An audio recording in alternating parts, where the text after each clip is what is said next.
There we go. Good evening, ladies and gentlemen. How are you all doing? It is Tuesday, which is the usual live streaming night, but it is of course the 100k celebration event going on still for this and all of next week. And tonight it is Kerbal night. We're going to be playing some Kerbal Space Program, and we're going to be building some ships from other space games. So it might be some ships from Star Citizen, some ships from Elite, something like that. And then try to see if we can make them fly in Kerbal. I don't know. We'll see what happens. It's kind of become a hobby of mine to take ships from other games and put them into, or take ships from a game and put them into other games.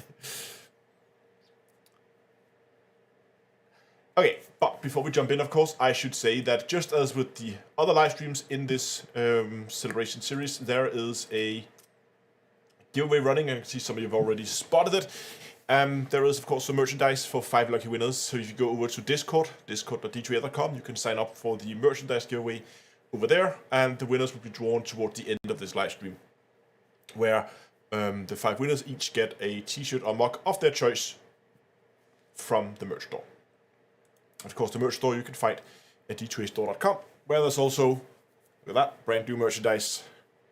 Also have my Frontiers bumper jacket on today because it's a little cold. But yeah, that's that new t-shirts, also mugs up that you can get. Look at that. And we also now have beanies in the store. You can see I have the 100k there, and we have the normal down to it. There's also a stealth one with all like dark blue threads on the logo, so the logo is less visible, but still a very nice hoodie. Look at that. Very nice. Okay.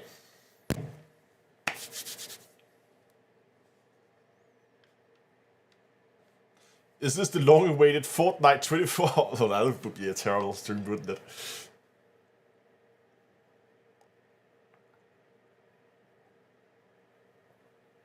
Yeah, it's gonna be lots of rockets gonna be exploding. Yes. Before we jump into the game, I just also want to remind you guys that there's also a giveaway running for a number of different items that's gonna run throughout the entirety of this 2-week period. And you can also sign up for those over on Discord. Once again, it is at discord.d2a.com. Am I going to continue the ED stream from yesterday? No. So if you are in doubt, actually, I can show you guys here. Give me a second here just to find that.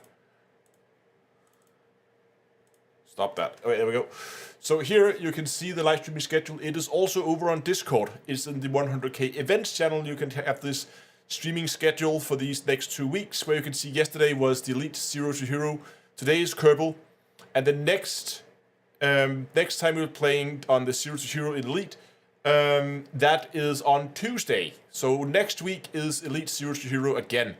And if you want more 0 to Hero stuff, it's also in Star Citizen starting on Friday and hopefully also Sunday there. With a Spaceborne live stream in between the two. So today is Kerbal. Yeah.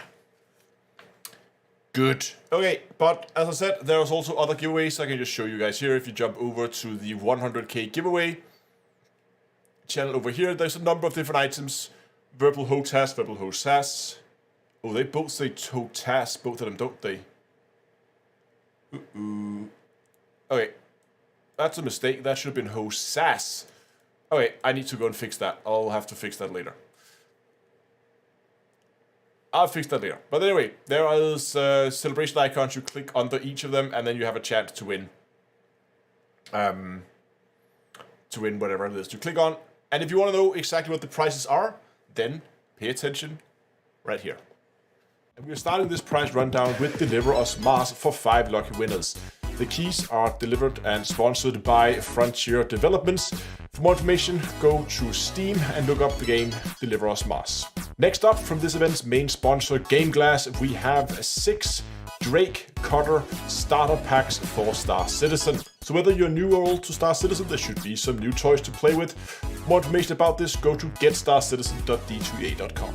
And for more information about GameGlass, you can go to gameglass.d2ea.com. Next up, for 2 lucky winners, we have Tobii Eye Tracker 5s. One is sponsored by Tobii themselves, and one is sponsored by GameGlass again. For more information about the eye tracker, go to tobii.d2ea.com. And again, for more information about GameGlass, go to gameglass.d2ea.com.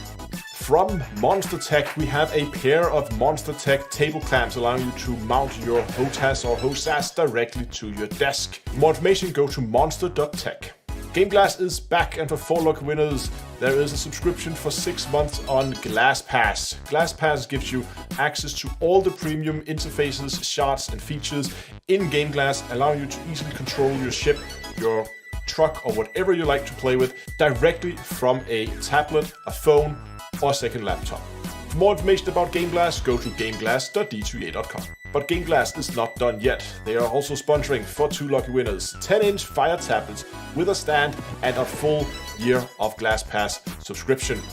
And once again, for more information, go to gameglass.d2ea.com. The next prize here is not sponsored. This is something that I'm throwing into the pot myself. And for 1 lucky winner, there is a pair of Elite Dangerous replica control panels. And these are replicas of the control panels that you will see in game. So if you're looking for full-on immersion, then this is definitely for you. Next up, we have a Virtual Host SAS setup, dual sticks. There's gonna be 2 Constellation Alphas, one right and one left-handed, both sitting on Virtual Warbird bases. I should probably say that this is not new products. These are my old sticks that I've been using for a few years until I upgraded. And the final price is a Virtual HOTAS setup with a stick and a throttle. Once again, there is a Virtual Constellation Alpha right-handed stick sitting on a Warbird base with a Virtual Mongoose T50 CM3 throttle. This is also something that I'm throwing into the pot, and just as with the dual sticks, it is also second-hand devices. And you're probably thinking, how do you sign up for all these lovely prices? Well, you're gonna go over to Discord at discord.d2ea.com. Once over there, you're gonna look for the 100k celebration category, and there you will find the 100k giveaways channel. In there, you will see giveaways for each of the individual prizes. You go through the list and you click the celebration icon under each prize that you are interested in winning. This ensures that if you win, that you actually win something that you are interested in. And I should also say that there's actually more giveaways than the ones shown here. During my live streams, there will also be some merch giveaways. So go to the 100k events channel and check out when my 100k celebration live streams is, and then come by one of the live streams for a chance to win yourself some D2EA merchandise from d2eastore.com.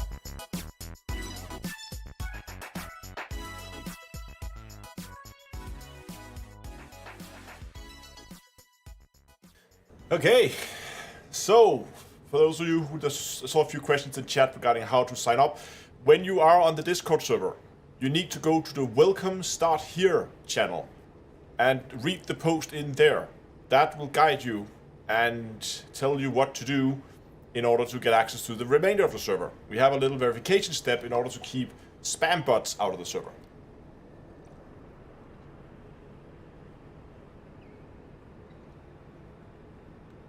Yeah, the pet section. That's Dongle's co-pilot section, where people post pictures of their pets. It's quite nice. I like it.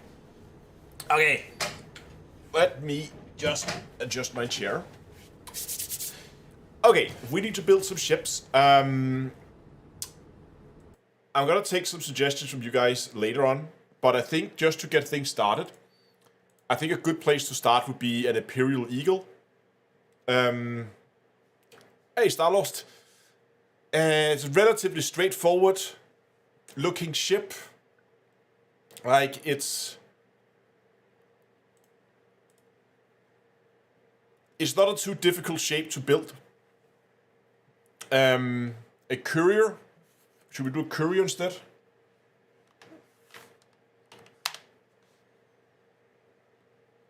It's kind of similar in shape.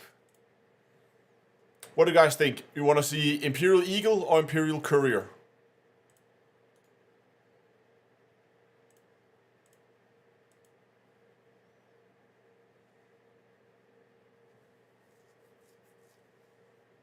Courier, people over on Twitch. iEagle on YouTube, another vote for Courier on Twitch.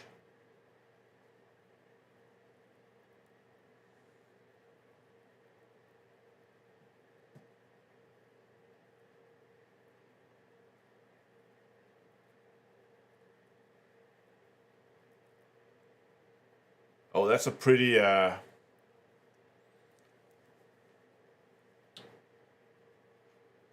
seems to be a pretty even spread between the two.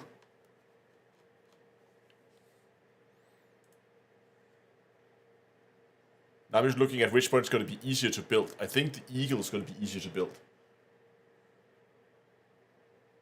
I wanted to just see if we can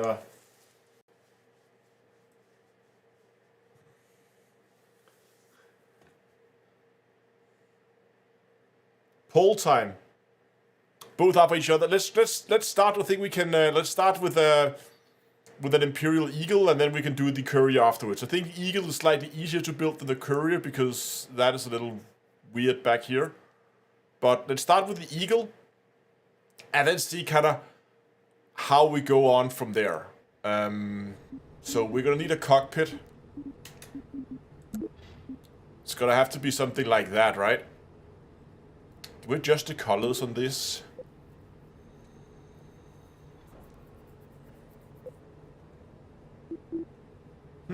I think we should be able to adjust colors somewhere.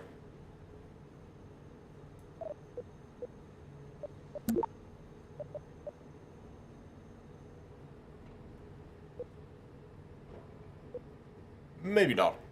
Maybe it's down here somewhere. We'll deal with the colors later, I guess. So, what are we doing from here? We have basically the cockpit. So it needs to widen out a little bit. We need to basically just widen the body. Still keep it flat. I'll try to sit and drag it around, spin it around. Basically still keep it flat.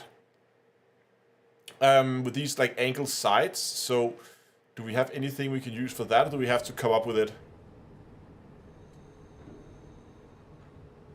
And come up with something somehow. That actually looks like the cockpit from a constellation. Maybe we should build a constellation later on. Alright, let's see what we got. Do we have anything in fuel tanks we can use? Because we have...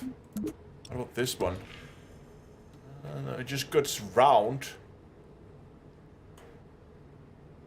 So how long... So the body is about, I would say, about 1.5 times the length of the cockpit.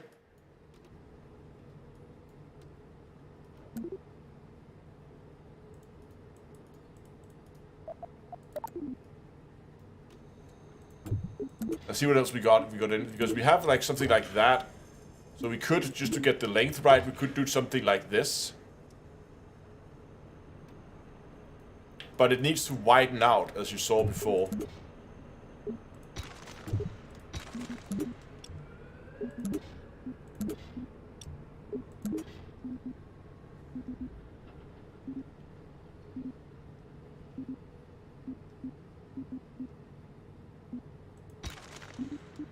Let's see what we have in terms of structural parts.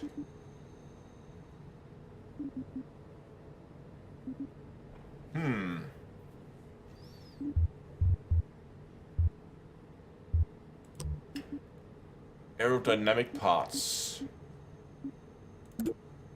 Oh, these are good. If they could be sized up,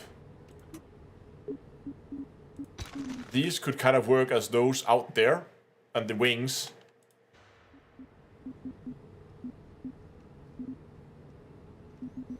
So here's what I think we're gonna have to do. I think we're gonna keep the body like that, but then basically build this top here. We can build the wings, and then let's figure out the top later. So the wings needs to go out and slope forward. They need to start... Needs to be a bit of distance from the back of the cockpit, so like a third in, and then it takes up that much space there. Okay, so we need some wings.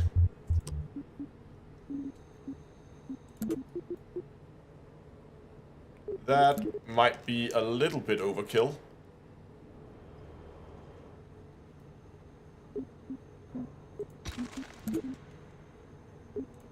Okay, maybe that is the best ones. Kind of have to like the core of them is kind of okay. We'll see if we can adjust this a bit here. Wingspan needs to be shorter. And the wing angle needs to be swept forward.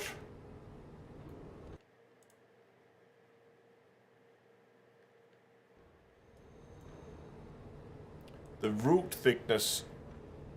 Oh, hold on. Can we just make the root thickness, like, make them really thick? It's kind of off center a bit. Like, it's not symmetrical.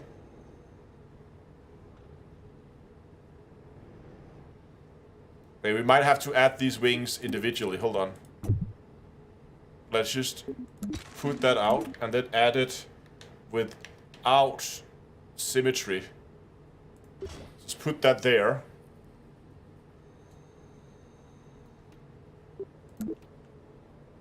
And then we say the wingspan. How much was that? It was... Because if we... Oh, hold on. This is way off. Oh. You come here. So if we say... The wingspan needs to be slightly shorter. The wing angle needs to move slightly forward. And then my plan was to take that root thickness and just like make it thick, right?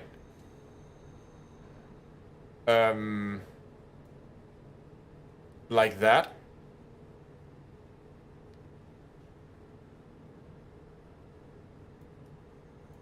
The tip length. How narrow does it get? It actually doesn't taper in much. It tapers in a little bit. I feel like the wings actually need to have an even shorter wingspan and then more tip length. Something like that. And then the tip thickness, you can give it a little bit there.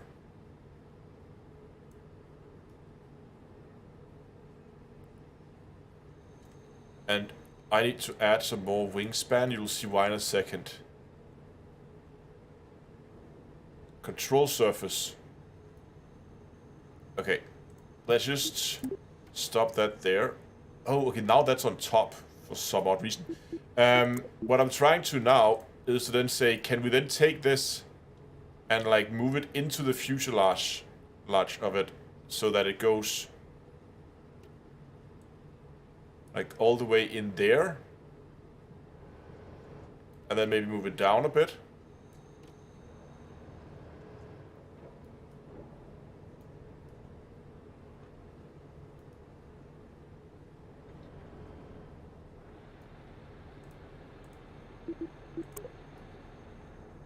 Because if I then take this, can we copy this somehow? Is it Shift? No. Is it Alt?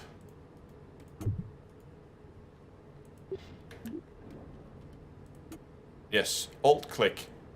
And then add one on the other side.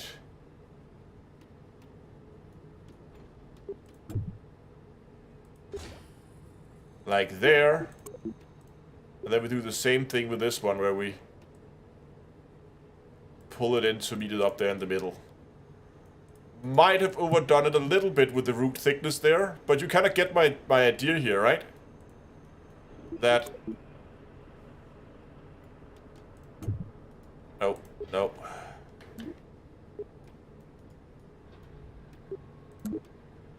And if I take this, and I then take that root thickness and pull that back to, let's say, 25. That might be a little bit more reasonable.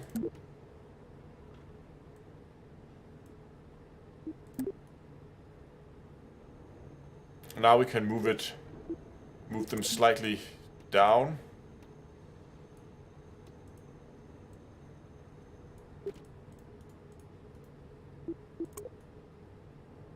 That's okay.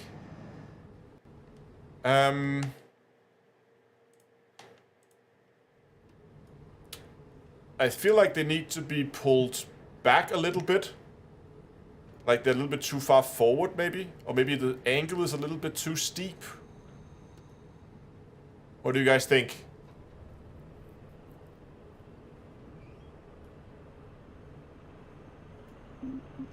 So the idea would then be to take like these, a little bit smaller than I thought.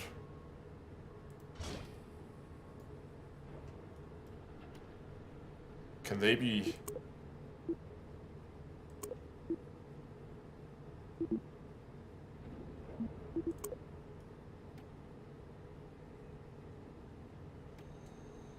Did I mess the wings up? Oh. Yeah. That's better.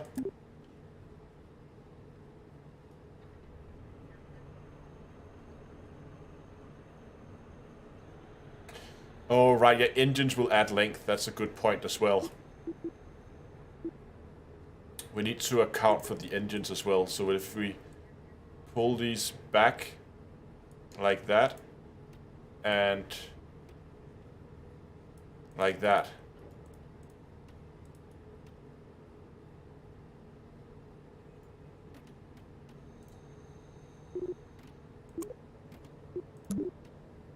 Wing angle. Oh, the wing angle should be the same. I really wish we could make these bigger somehow.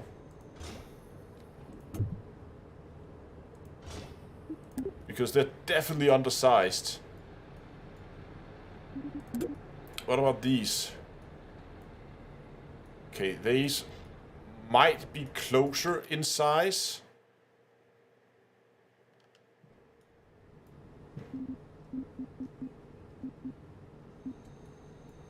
These just look so good. Like, if they were just bigger.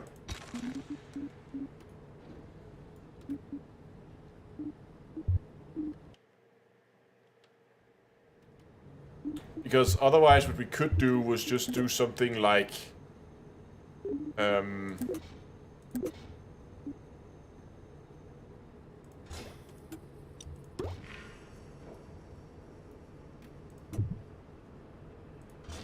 something like that.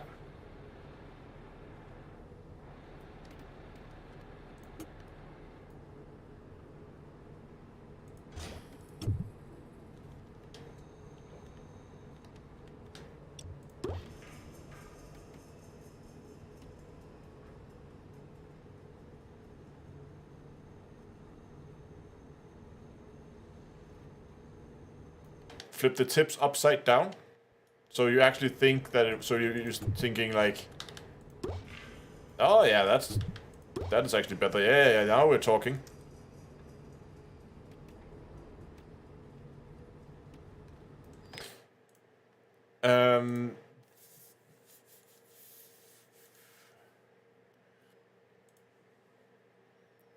Now that I'm looking at it, actually the wings doesn't go underneath it here. The wings more comes from the top and then kind of goes down at an angle. You see that?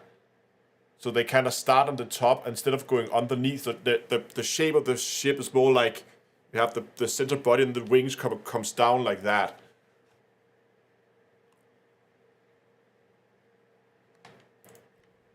So if we try something here, you could rebuild this in a second here. Just try to take these off.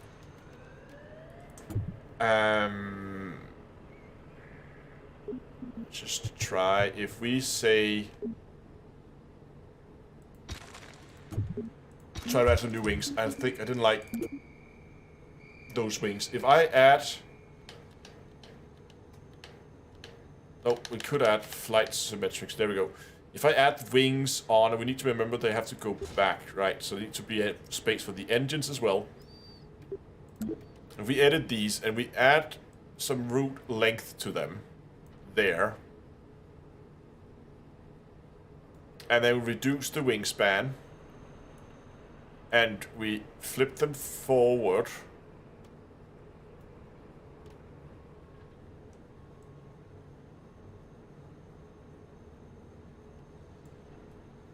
Like so.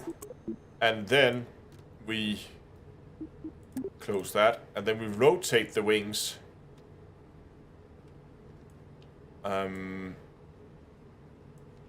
Something like that. And then maybe just lower them a bit. That's a bit more like it, isn't it? I mean, the wingspan is still a bit on the large side, but like reducing wingspan is easy.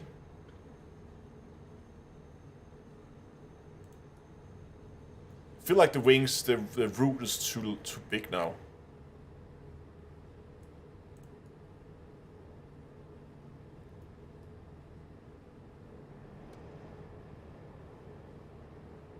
Yeah, it looks okay, doesn't it? And then we rebuilt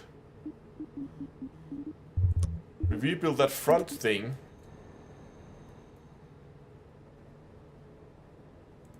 With some tanks. Oh, could we put like a... Put that there and then... where would that air intake there?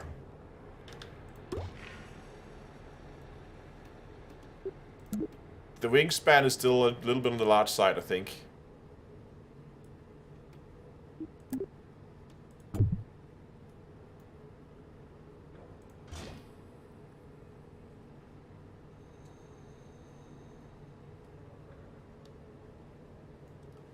So, okay, let's say that's better. It looks a lot better.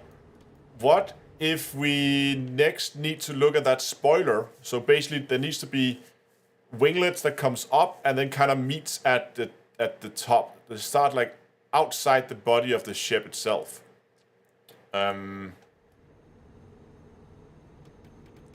So if we take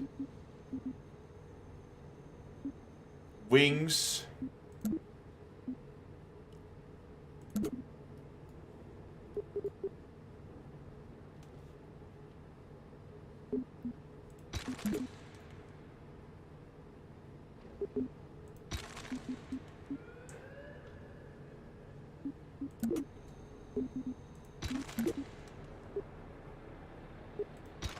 what is the difference between wings and control surfaces? I think it needs to be stabilizers.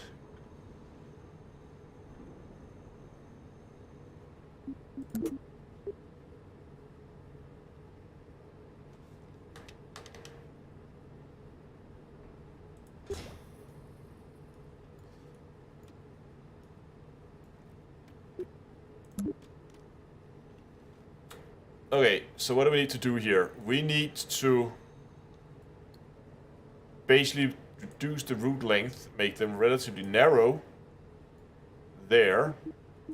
But a lot of the work really has to be done here, where we need to lower them into the wing and then tilt them inwards like so.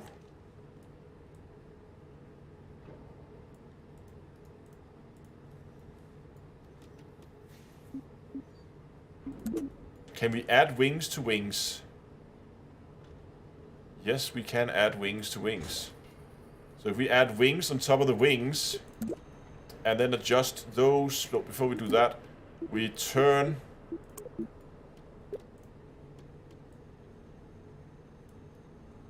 those wings to be pretty much... let's see if that works. Wingspan? Nope.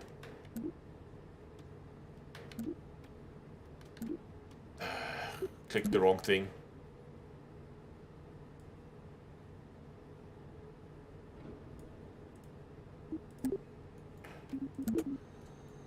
Wings on top of the wings. There.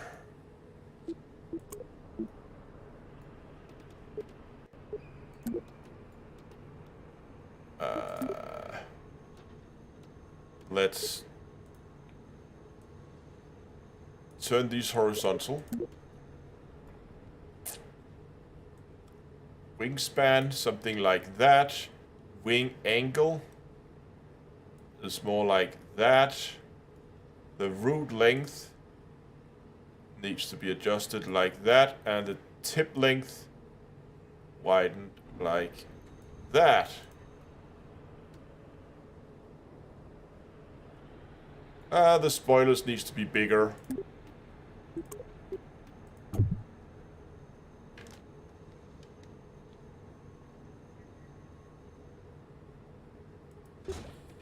So I probably need to also just adjust these and adjust that control surface so that it has a smaller span, and move a control surface out like that.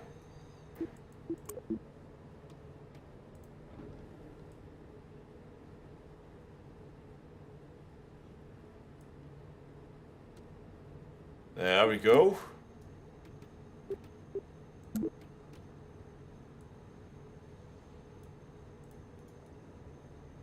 Yeah, look at that. Are the wings still a little long?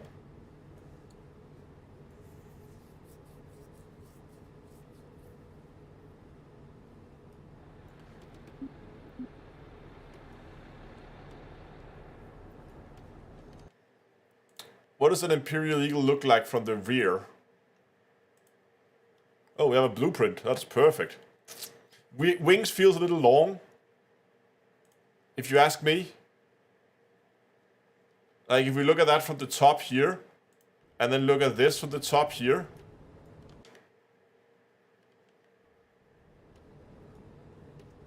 Maybe they just need to have more wing tip width.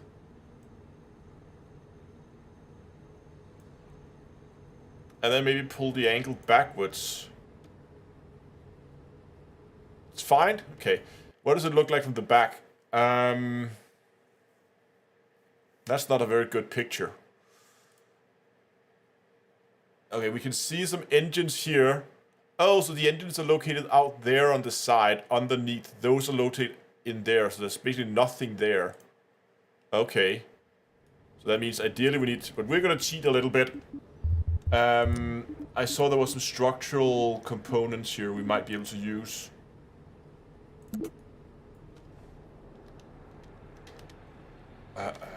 Can we? Oh. Nope, that's not ideal.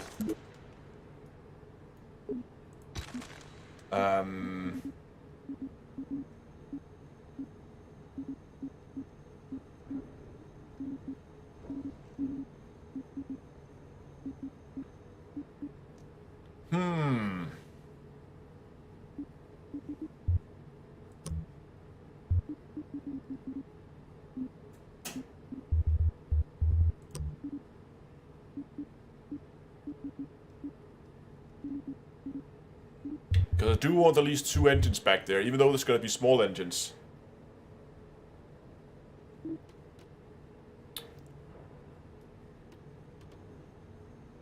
I have no hope that this thing is gonna fly in air.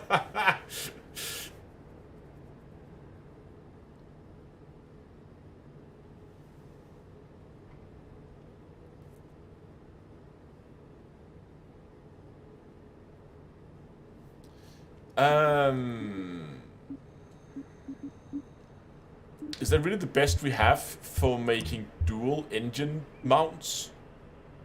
Because we have these engine mounts, but they're often quite big. Yeah, look at that. And these are singular engine mounts. The adapters...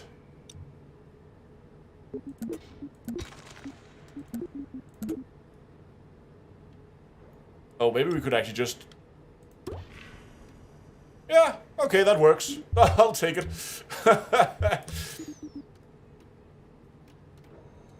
So now we just need to find some engines.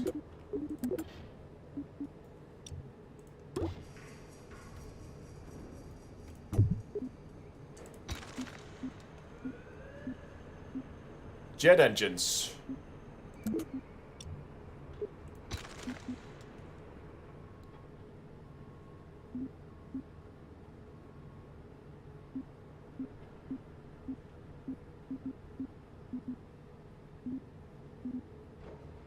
This one has the most thrust at sea level, but they're also very long. I feel like these are slightly better. Okay. Just for fun.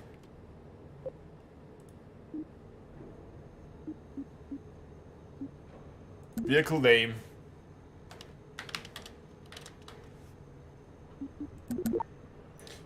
Let's just for fun see what happens here. If we take...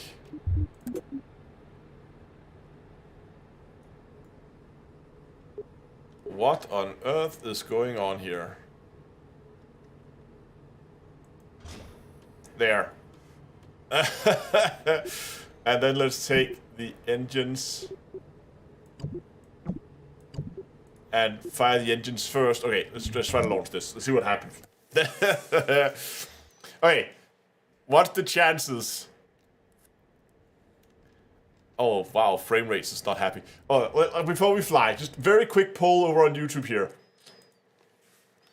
Will it fly? Question mark. Okay, go community. What do you think? Will it fly? Yes or no? Before we started.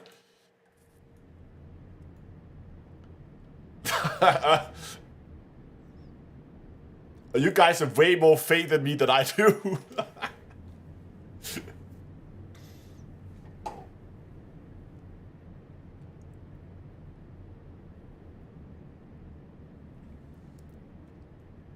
Okay, it's like 50-50. What on earth, guys? You have too much faith in me.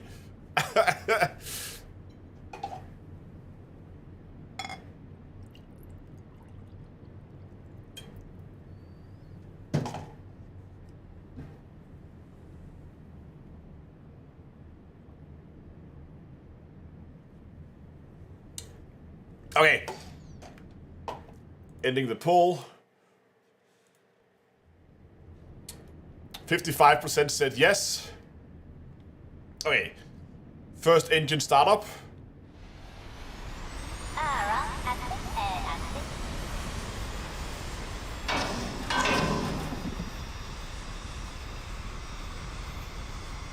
Oh, we have no air intakes right now because we're not moving. So I'm pretty sure if we launch, it's gonna fall. Yeah, okay, hold on. Let's just try something here. Because it had a bit of air in the system to start with.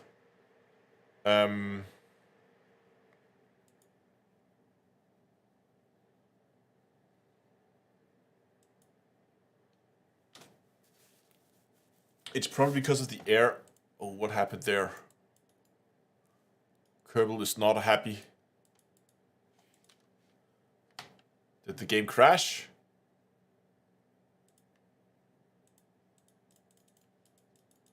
I think we crashed Kerbal.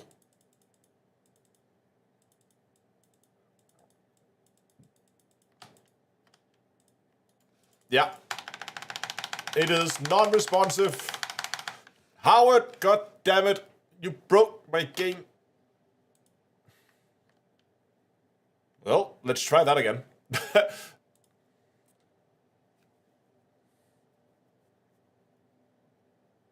That was not in the poll.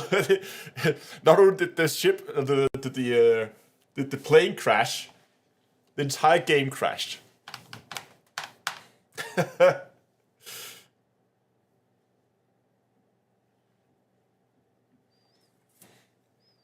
Well.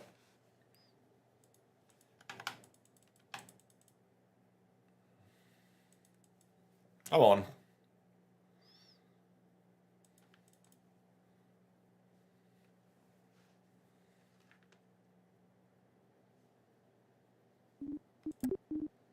If you notice the name of the program, then that might explain a few things. Alright, let's see if the save feature works then.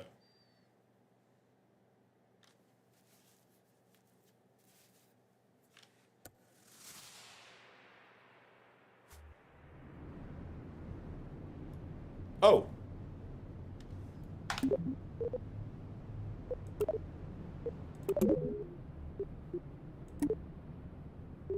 Return to revert to launch.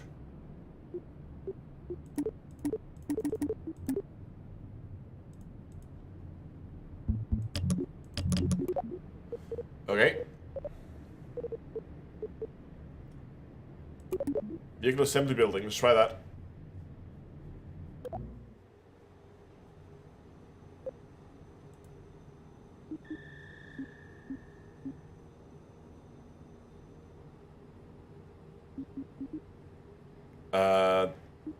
that one's the newest.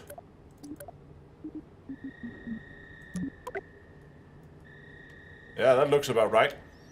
So I think one of the problems is with our air intakes. I think those air intakes only work... Yeah, these are RAM air intakes. So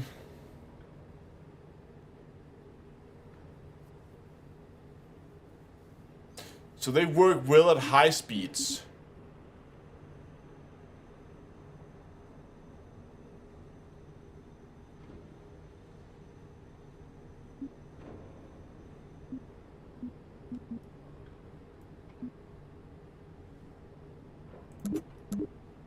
We might have to try and hide some air intakes on this thing here, just like.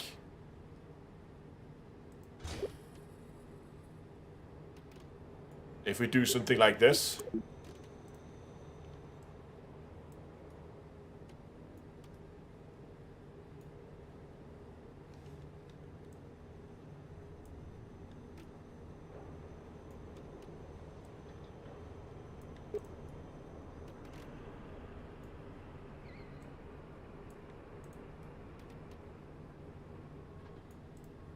There we go.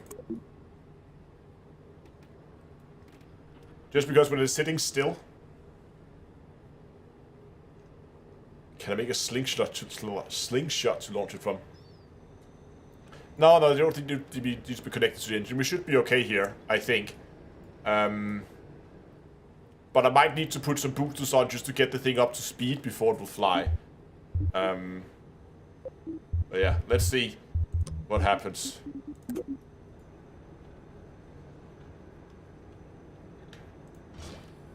And let's just save this.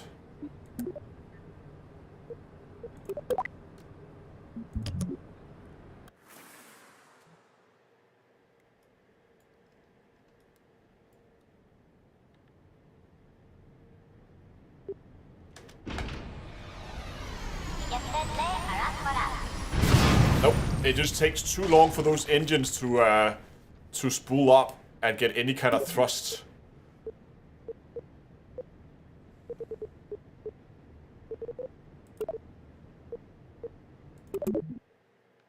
See, okay, revert works this time. What about some landing gear? We could try with some landing gear and just see if we could make it roll down the, yeah, so we do a rolling start. That might be better.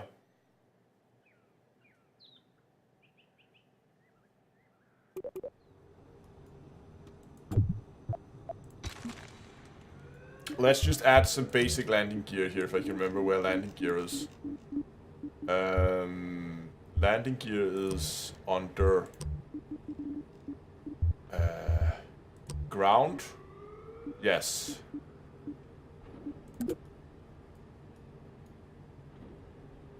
They're kind of small, aren't they?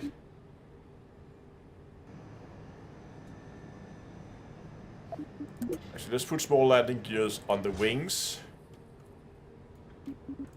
And then a larger nose wheel. Oh, they need to move back. This thing needs to move back.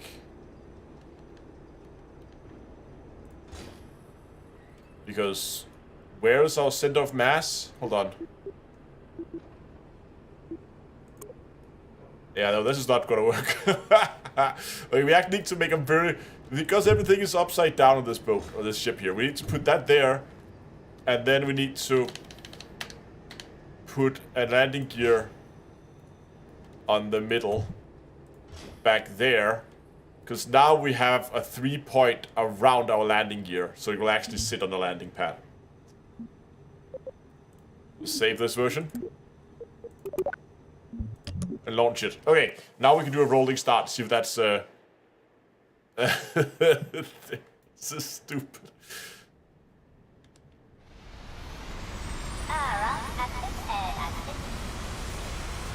At least it comes with a bit of angle of attack.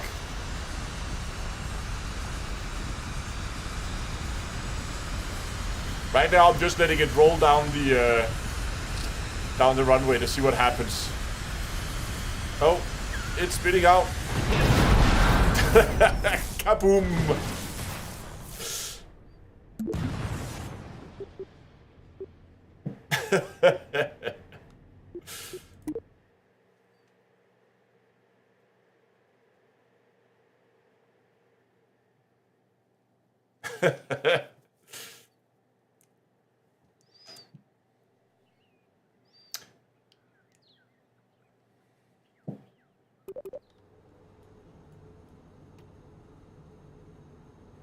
So, this is the same problem I've had with a lot of the different aircrafts. Is that they get extremely unstable under the, even if you try to like run them around the landing pad. At some point they just get unstable and get out of control.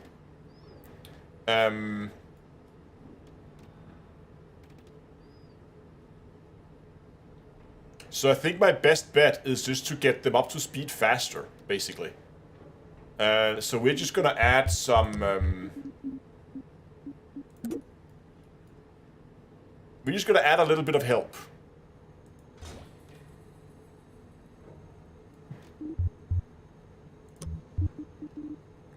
Do we have some like tiny...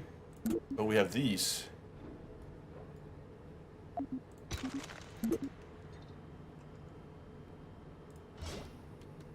That'll do it. That should get us up to speed. So we start those together with those, and then we decouple them.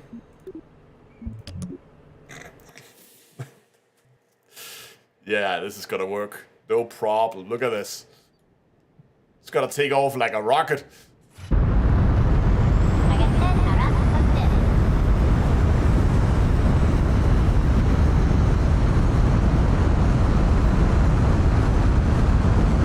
Come on, take off.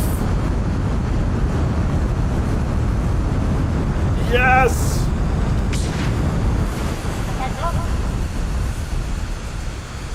Oh no, it won't fly.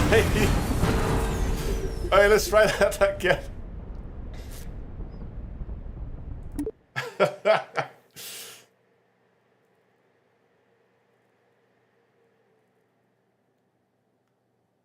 The flaps are too small. Yeah, we have no control. And there were no lift. Like, it was just beginning to...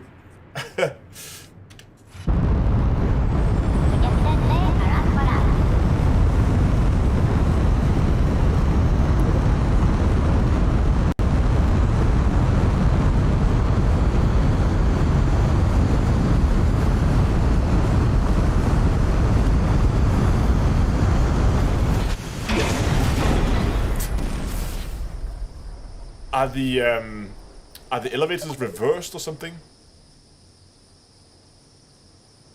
Well, that one is flying, kind of.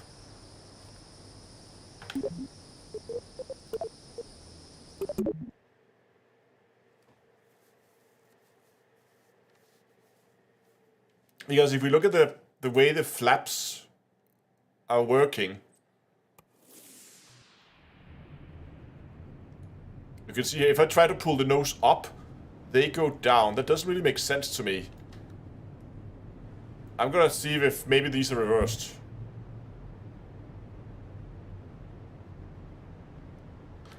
See, those are set up as yaw, so those are fine.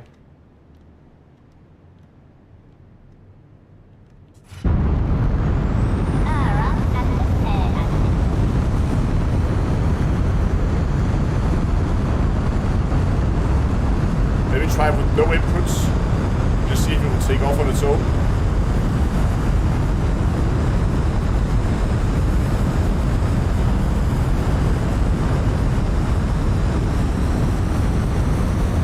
Yeah! I have limited control. I'm just gonna give it some altitude, landing gear up. Get as much altitude as we can so we can at least try to fly it before the thing crashes into the ground again.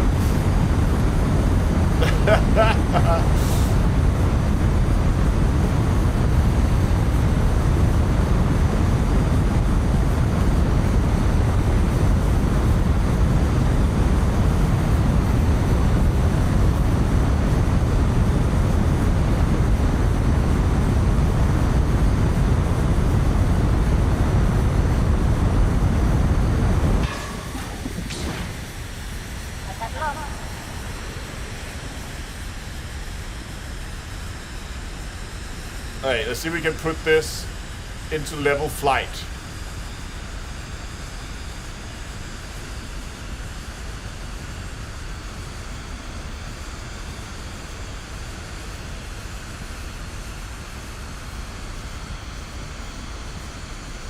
It is not happy.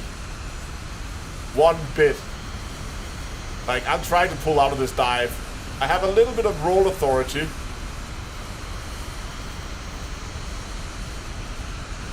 But we have basically no lift. Like, I have... Yeah, it's dropping like a stone.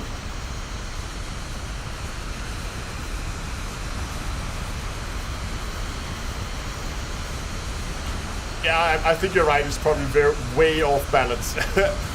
Okay, at least we have some... Like, I can't pull out. We're just gonna go submarine mode here.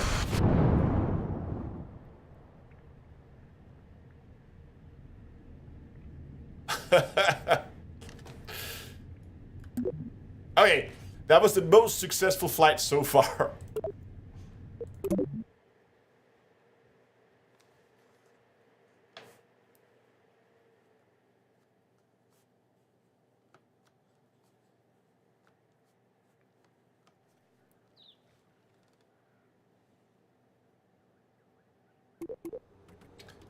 Okay, we need more power from the engines maybe. Let's just see if we can get some more.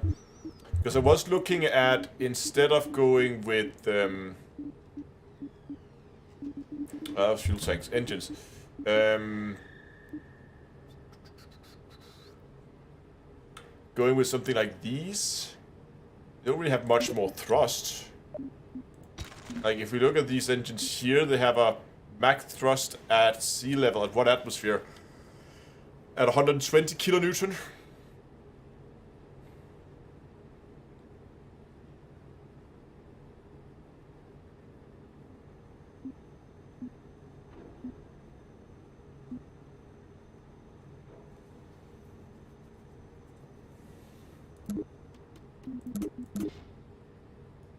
Okay, they are a little bit bigger.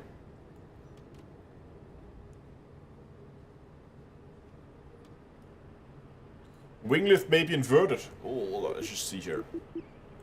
Center of lift. There's our center of lift. And that's the center of... Yeah, we can't really count the center of thrust because of those. And there's our center of mass. Okay, so that's our problem. Look how far forward our center of mass is compared to our center of lift. So this is way nose heavy. And that means that... That's why I had a little bit more authority when pulling down compared to pulling up. Well, I don't have any engines on, so if I put some engines, I actually want some heavy engines, which is a bit weird. Because if I put the engines back on, it helps, but it's not great.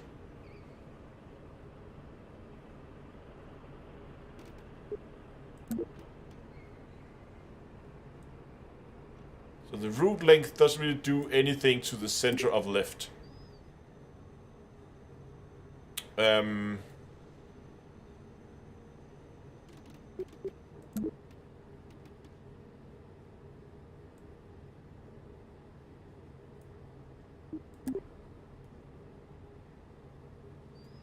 Hide some canards in the nose.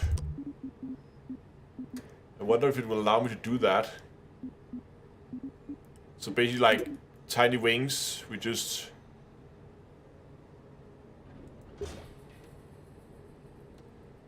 put wings up in the nose, but I think if we... Like if I reduce the wingspan, for instance... Hold on. Oh, okay, it does simulate it based on the... This looks so dumb. But dumb enough that I actually want to fly it.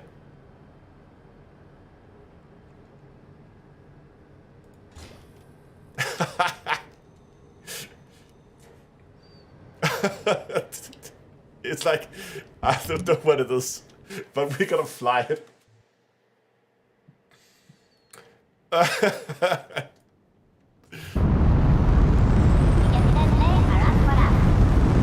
Oh, what the just happened?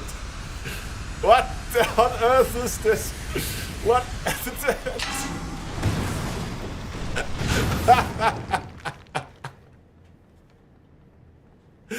Oh my god.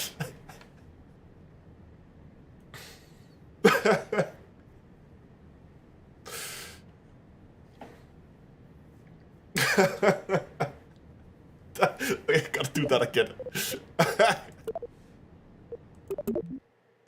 Too much nose lift. Yep.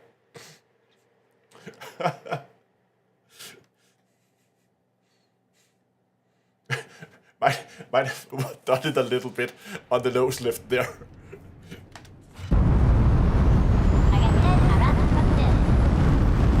I thought just for a second there was just...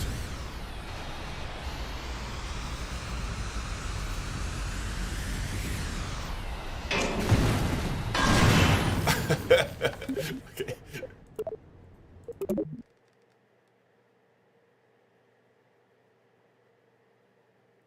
Now I kind of want to build a glider.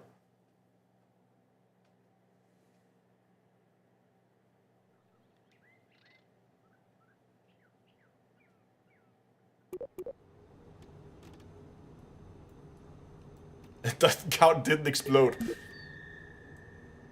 Maybe, you know...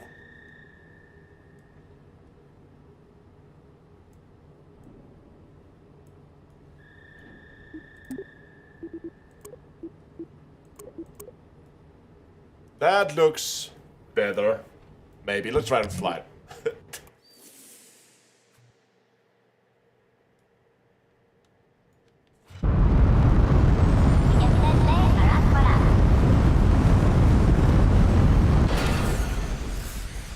It still does the loop-de-loop. Oh, can we do another one? Yes! Oh, no.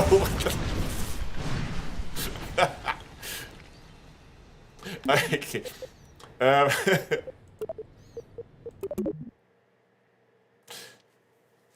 Should we try to make a glider? It almost did a double loop and a jump. Yeah. So my boosters were hitting the runway. We might have to pull them forward a bit, because we'll be pulling up. Those back there hits the runway. So an easy fix for this would be to just move these forward, and move these forward too, so they're sitting there instead. It's probably not going to help much with our flight characteristics, but it might help us actually get this thing off the ground.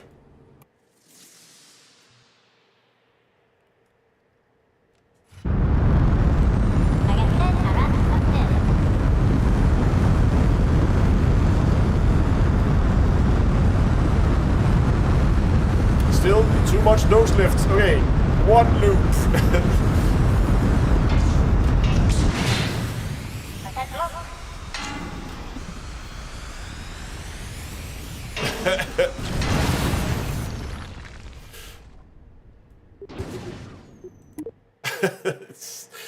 At least it flies. Well, we had more successful launches than that.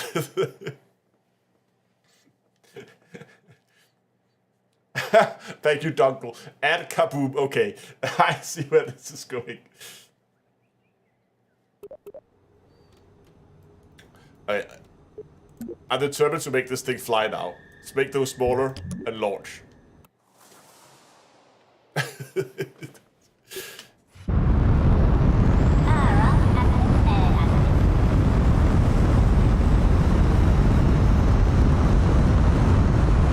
It's still too much nose.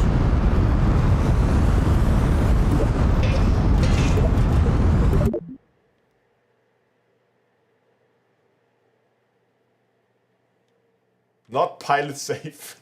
It's not a problem.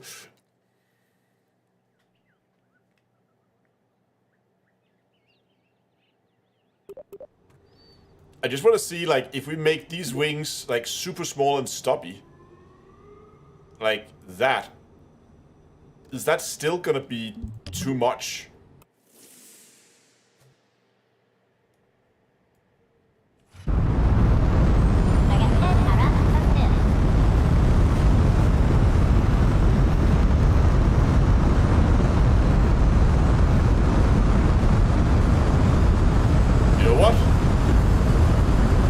actually flying. Landing gear up.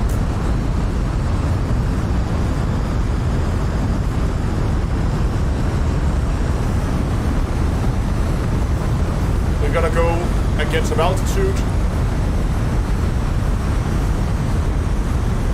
And I actually have some control over this. I have pitch control this time. This is much better.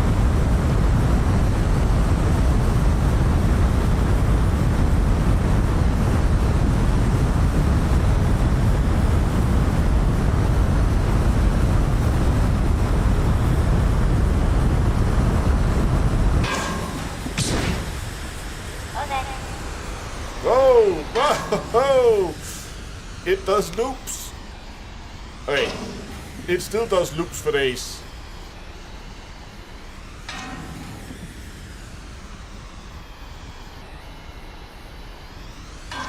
You can hear the engines cut off every time we turn the wrong way. So now we run out of air. Look at that, my air down here. And now we have air. And no air. And now we have air.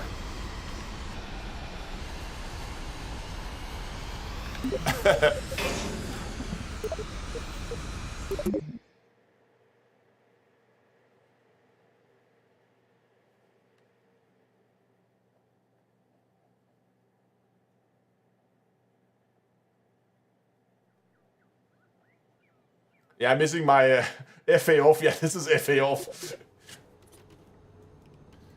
It's funny how even those tiny wings did so much. One thing I would actually like to know is if we look at the center of lift, right? So the center of lift is there. If I take these and I hide them inside the ship, does that affect? It does not. Interesting.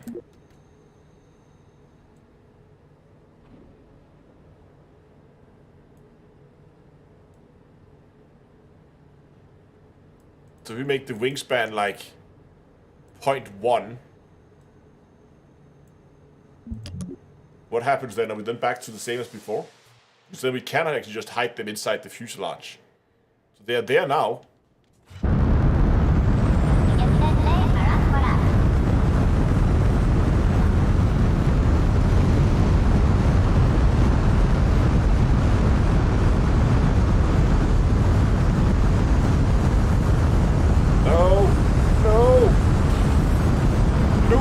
Do a barrel roll.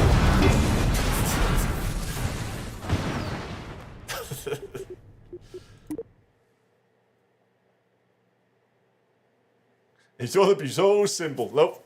I know that these planes, for some reason, are extremely difficult to make work in KSP2. Rockets are okay, but I feel like there's something with the physics of planes that just makes them. Now I have stuff hidden inside the ship and I can't get to it. There they are.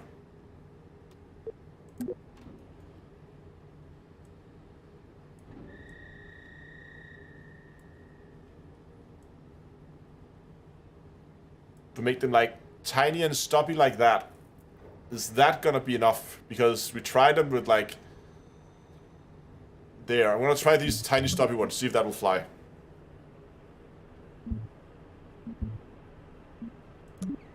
Oh, we can choose different runways. Runway 2? Okay, let's go runway 2.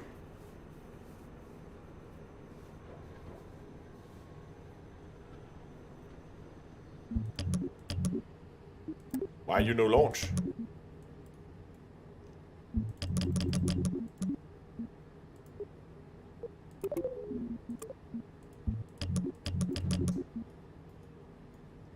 Now it refuses to launch.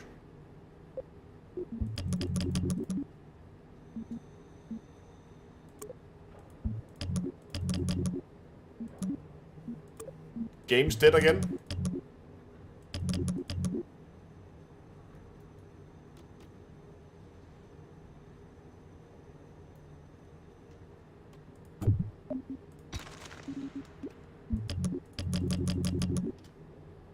Let's try something here. Let's just try to save this.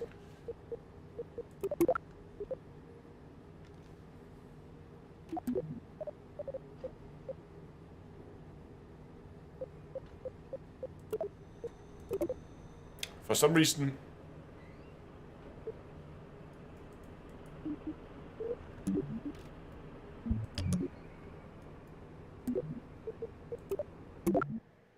Just jump back out to the Space Center. Yeah, KSP2 still has a bit of a way to go before it's launch ready. Hey.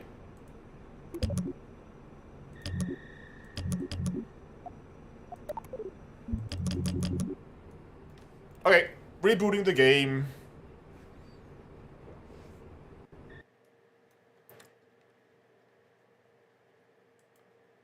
No, we have Bob Kerman on board. Bob's doing a great job. I am just going to...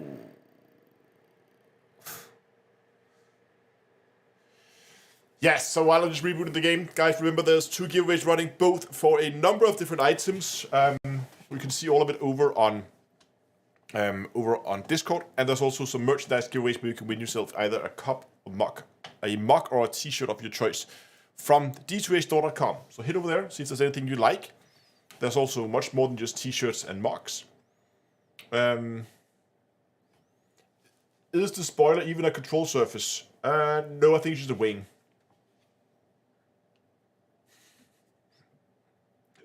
Bob still has that 1,000 yards there of being stranded in space for long.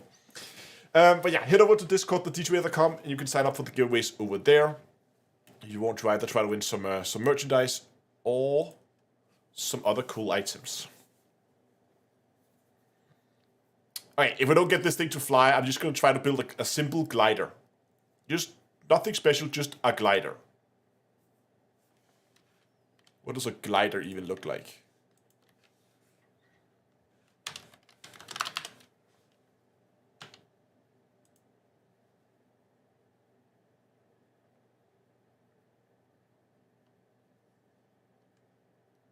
Okay, game's booting up again.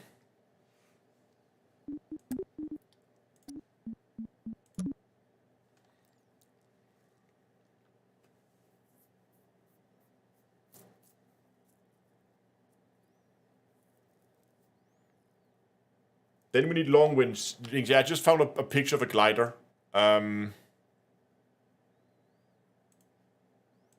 So we just need very long and thin wings, and then we need relatively large control surfaces, actually.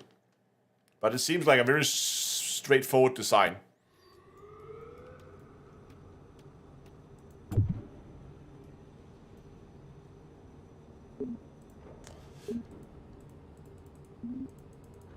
Okay. Let's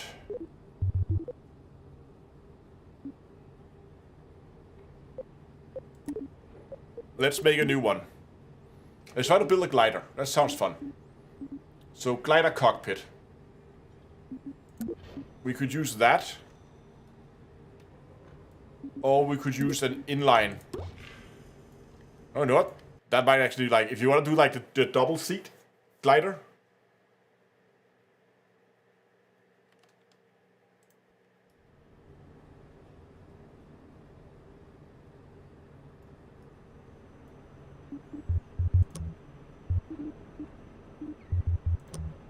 Structural stuff. We need a way to actually get it up, like, to start, right? So we're gonna need some propellant.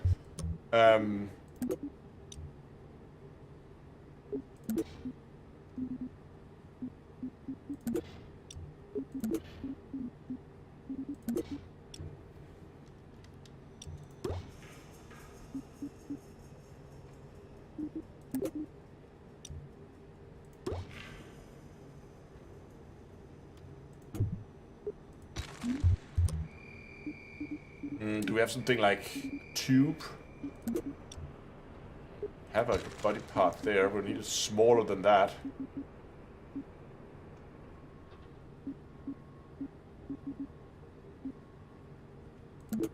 Like we could.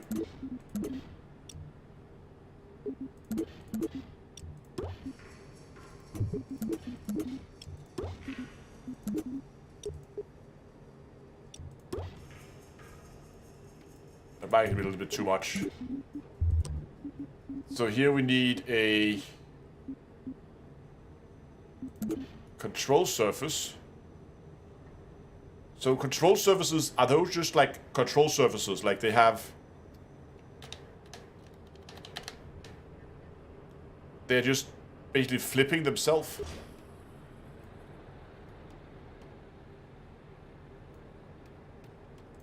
Yeah, I don't like this one too much. Oh, hold on.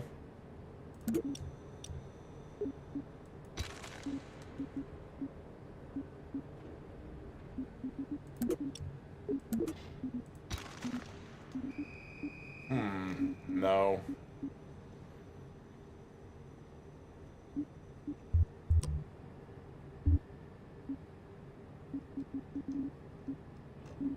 It should be under structural if there's anything we can use.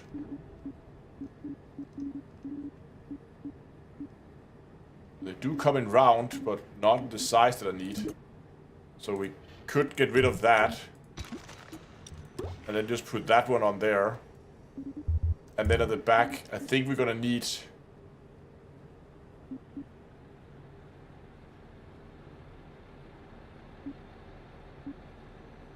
There's a lightweight wing. It can be designed as a great choice for anything medium-sized. What do we have here? Controls everything. You're flying.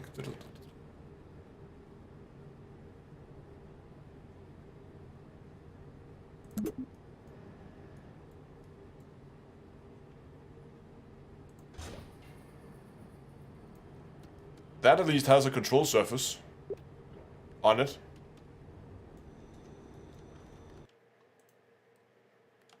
It's relatively horizontal.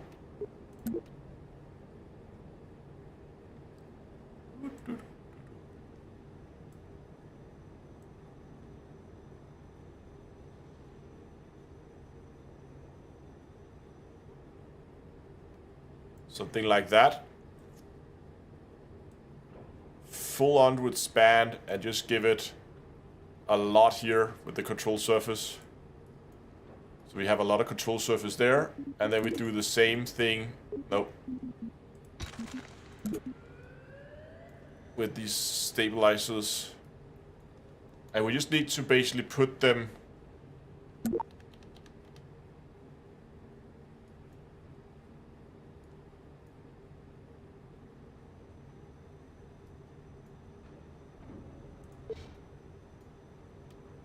it won't double.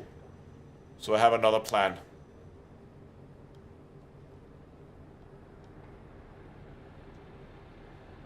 I'm gonna put them on there. But then we're just gonna translate them into position.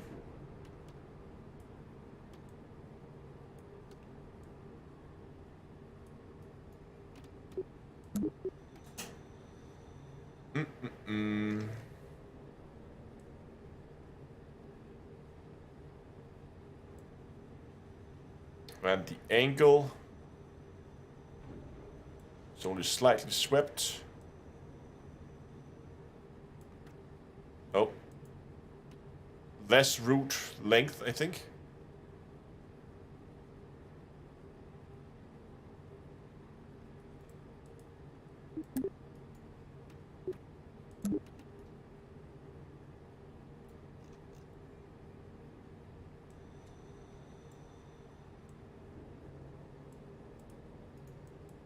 There we go.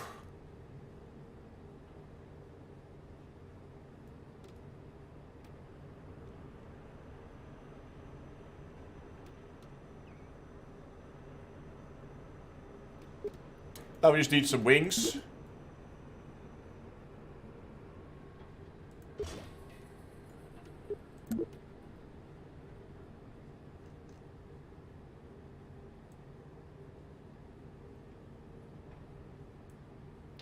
Tip.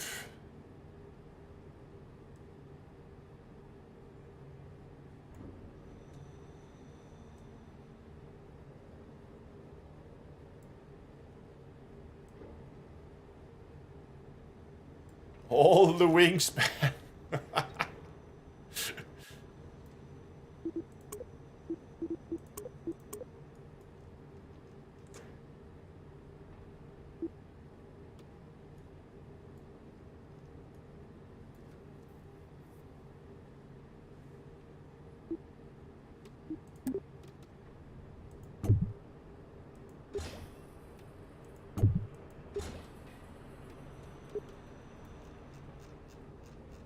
Okay, now we just need to find a way. Most gliders are towed up to a certain height, then released. Does Kerbal have something like that besides the rockets?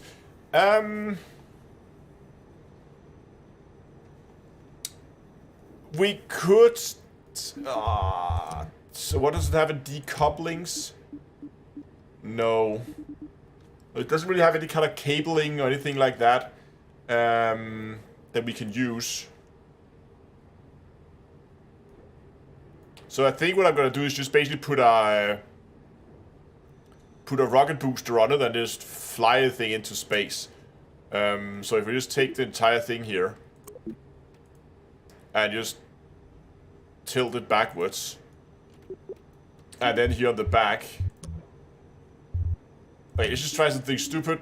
It may work, it may not. Like, solid rocket booster. Oh, hold on, we need to get rid of it because we need to have a decoupler in there.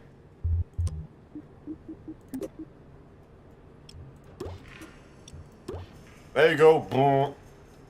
Then that should put it up somewhere in space, I think.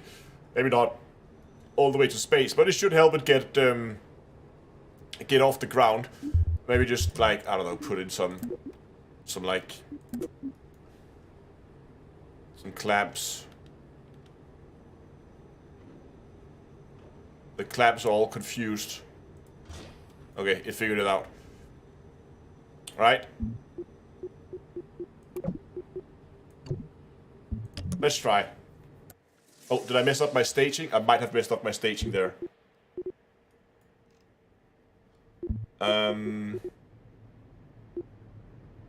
Yes, I did mess up my staging. That needs to go there.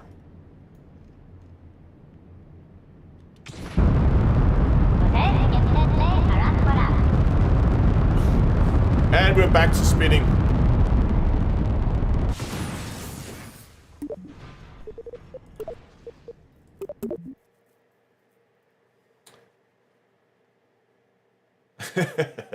We might have to do something like that, actually some actual engines, not just strap a rocket to the back, because when we begin to fly, it's obviously going to generate a ton of lift.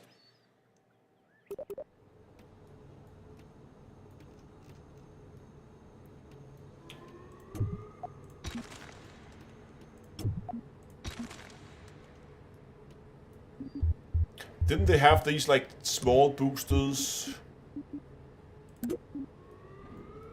I think these comes with built-in decouplers.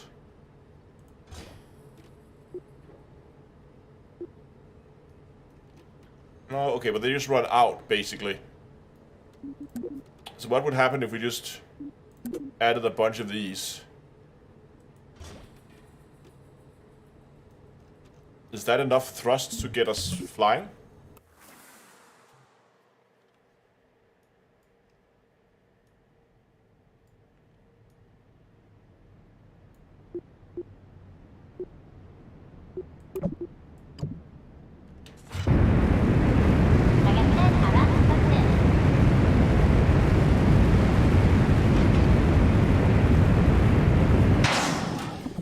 Okay, let's just try that one more time. And I think we need more of them.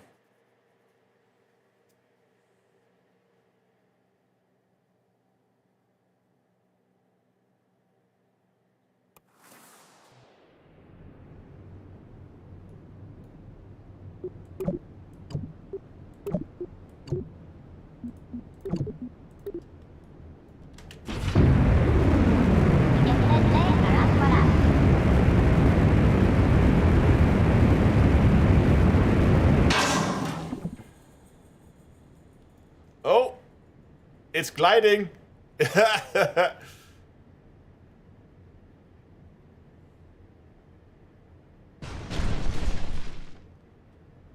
We didn't get far, but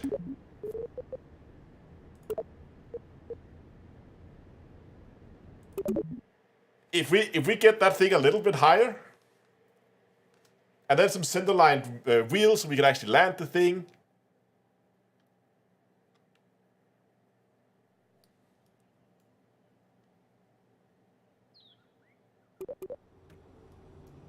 So they don't really burn that long, these tiny ones.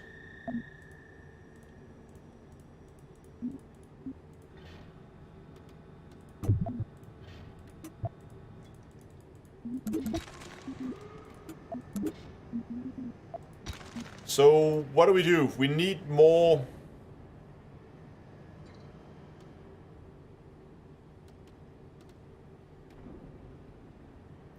Two small boosters. So you're thinking like these? What, just put them under the wings or something like that?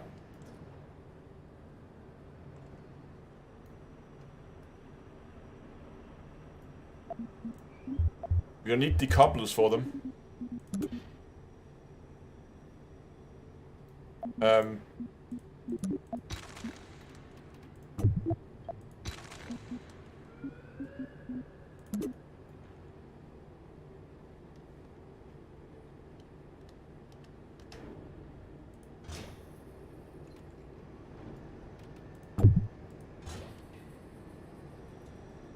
Yeah.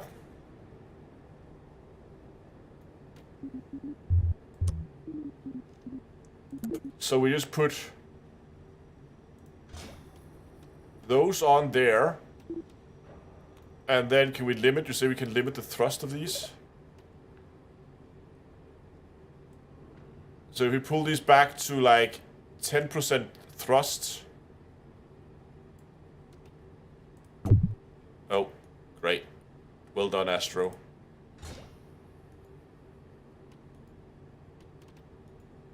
Yes, they all allow 10% thrust.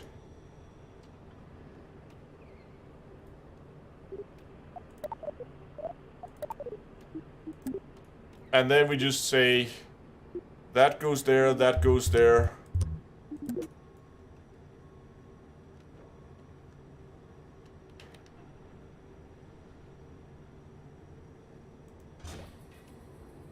That goes there, and then we put all that together, and because now we should have the rockets are slightly off center. Hold on. Oh, they're not center mounted on the ejectors. Oh. And now we only have two-way symmetry. We need the four-way. There we go. Now this should be better mounted. Yeah. Because now they should be evenly distributed around the mass of the aircraft, so they shouldn't... We're still gonna have the wings, but hopefully with these only pulling 10% thrust. Who knows? Then we need two ways. Wow. Wow, okay. Can we just, like, I don't know, have, like, maybe one-way symmetry and then just put it, like, back? Wow, what on earth are you doing?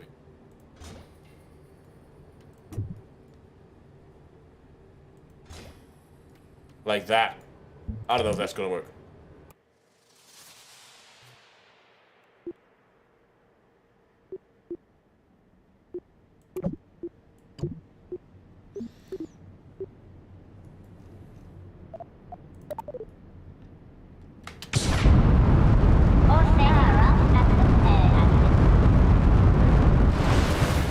Alright, that was not enough thrust. More thrust.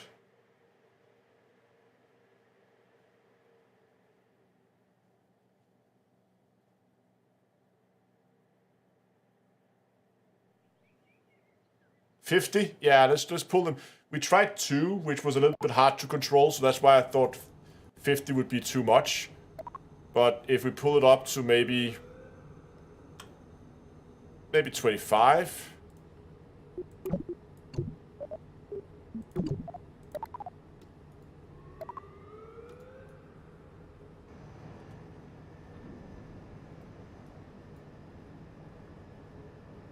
The top ones might be difficult to get rid of when we're actually ejecting them, but let's see if that's a problem, and if it is, we'll cross that bridge when we get to it.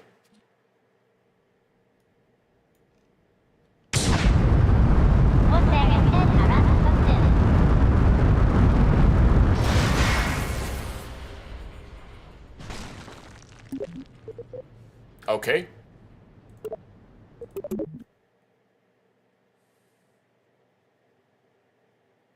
So 50. Okay, Sorrow. Let's try 50, and if 50 doesn't work, we max it out. And if that doesn't work, we're just gonna build something with vectoring on it, because if we have vectoring, they can compensate for the wings. 50%. 50%. Yes, I know the boosters are quite oversized.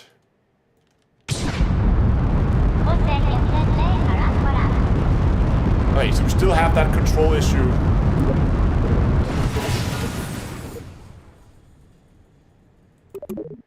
So here's what we're gonna do. Instead of using the boosters, we're just gonna basically extend the tail.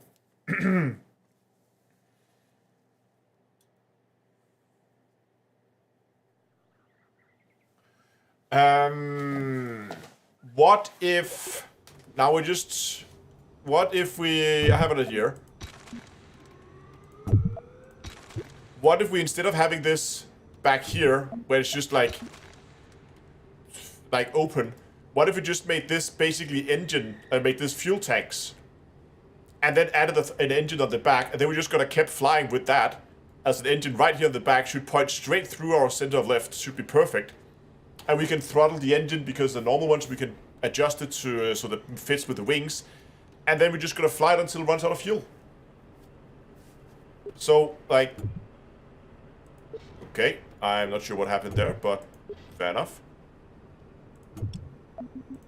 No, we just need the engines to get up into get it. So if we put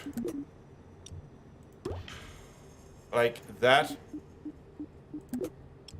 and like that.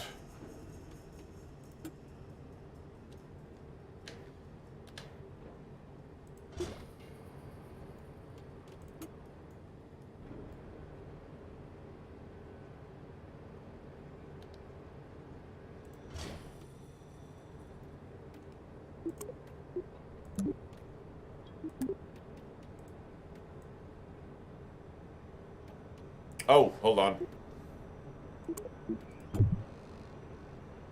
I don't need that way, that kind of two-way symmetry. I need that kind of two-way symmetry.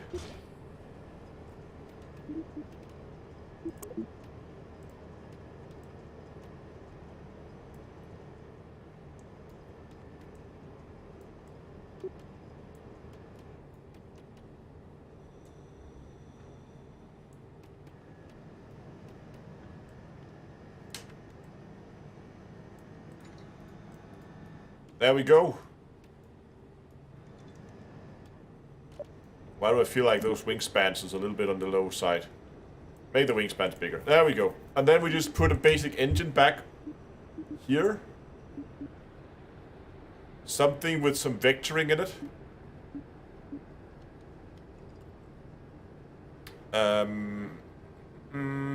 This one has vectoring.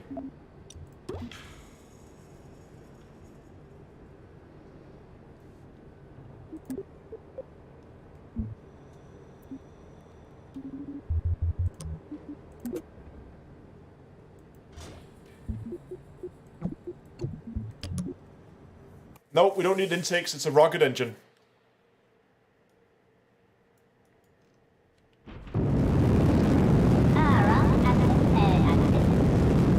It keeps wanting to flip.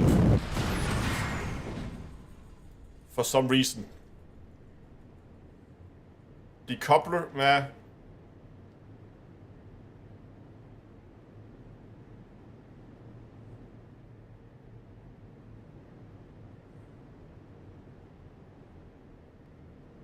Yeah, too much tail weight now. Oh, right, we need to adjust the...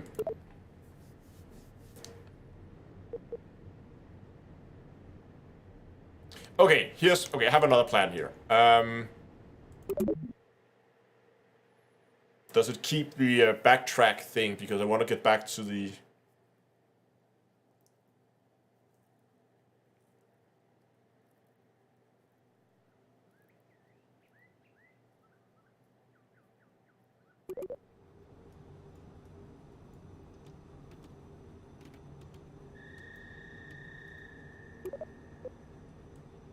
we empty these and just check our lift and mass, you can see the mass has been moved way back now.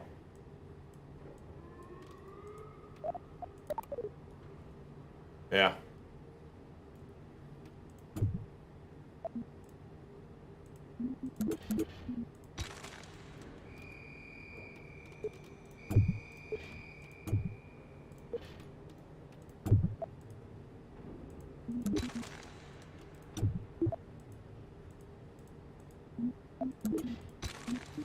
Let's go back to that other one again.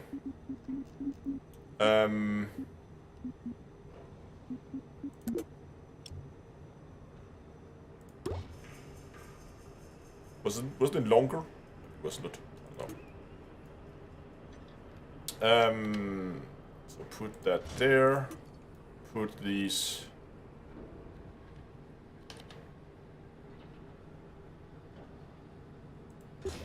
There. We could also just keep it like this, so it looks more like a plane. So this was the one we had before.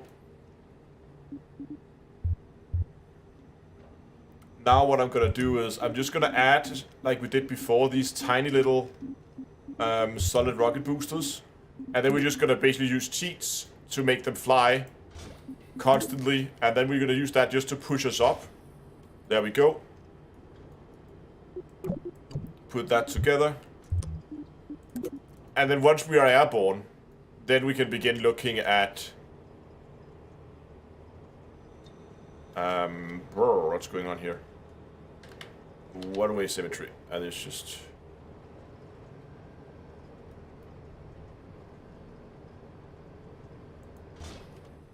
okay, should be fine. And we should be able to go in here into settings. Gameplay. No, where is it?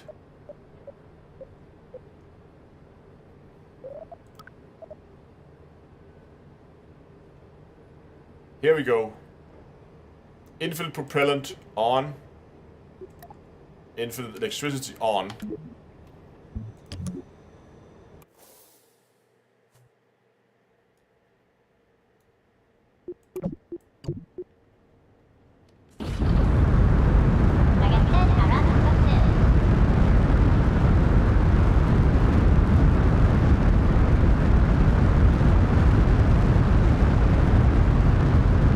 There we go.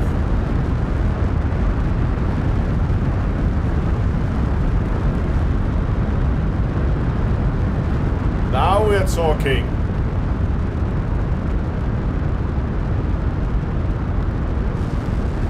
And we're just going to use these rockets to get us up to altitude. And then we're going to try to glide this thing down.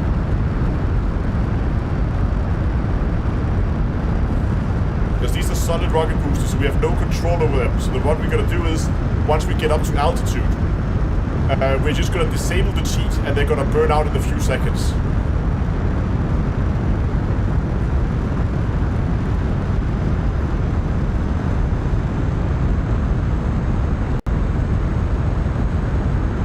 Whoa! It can flap its wings like a bird.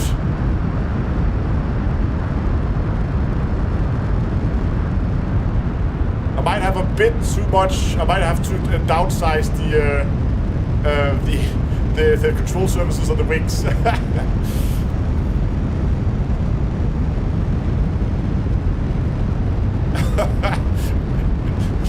can't see the Kerbal. Hold on, let me move my camera. Valentina Kerbal is absolutely loving it. Okay, we are almost up to 2 kilometers.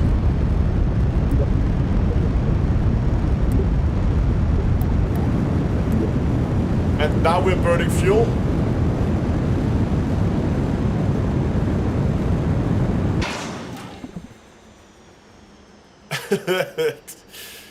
And from now on we are truly gliding. They're wobbling.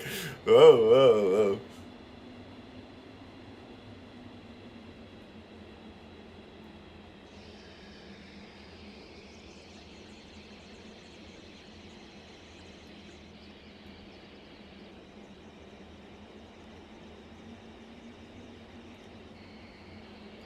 What is going on? It's flying sideways. This thing doesn't glide at all. How does it not glide? It has massive wings. It was doing so well. I have no yaw on the tail. Yeah, not enough to turn. But that's why I tried to do a roll. And then I pull the nose up into a turn like this. But that's just putting it into a flat spin.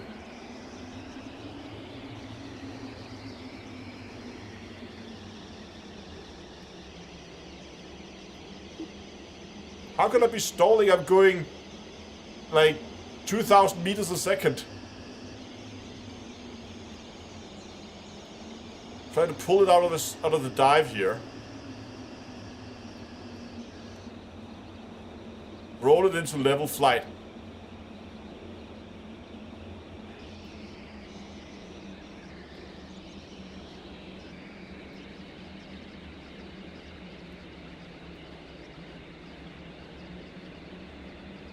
But at least I got the thing to turn.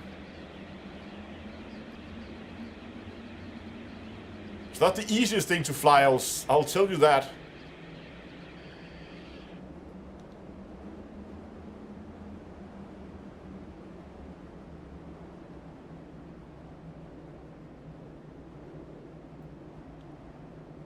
Well, the question is if I can make it stop turning.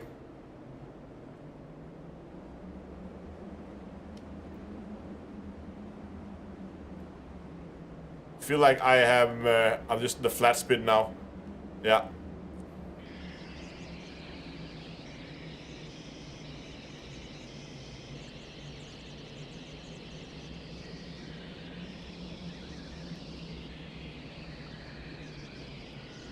This is not easy to fly. I think we can get it on a landing.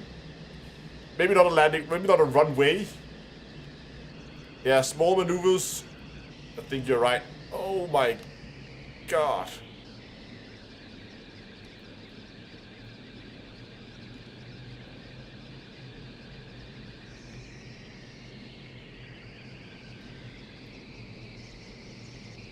I feel like the tails might need to get sized up significantly.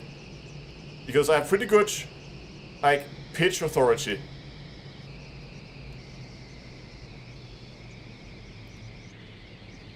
It's ground speed and airspeed. Yeah, right now we have that. Oh, hold on, that's my altitude. Oh, this is my surface orbit. So this is my surface speed.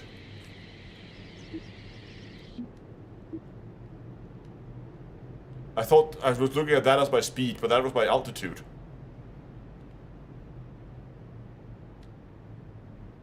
You can see how much it likes to drift sideways. So we just need much, much bigger control surfaces on the rear here. To control that, like being able to... Problem is that it can't, there's too much inertia in the wing, so it can't really push that around.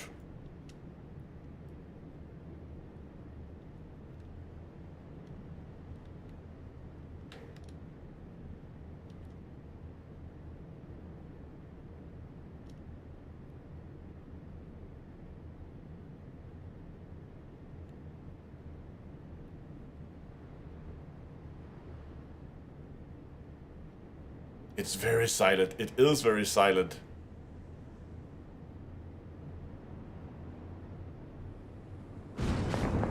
Hey! I got it. Not on the runway, but it's down.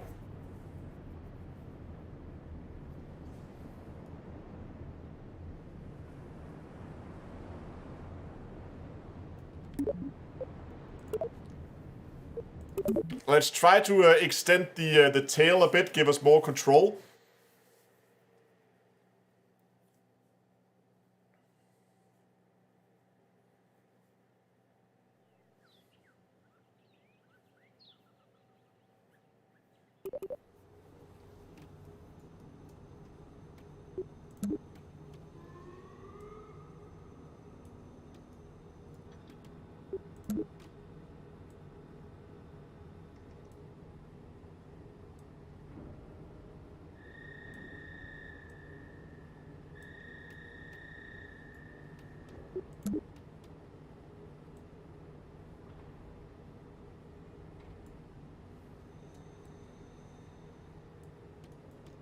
Something like that should give us a lot more control because we have so much more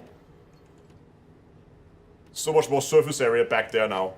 And to help things even more, it's gonna give us more control surface area. Now we have these massive control surfaces.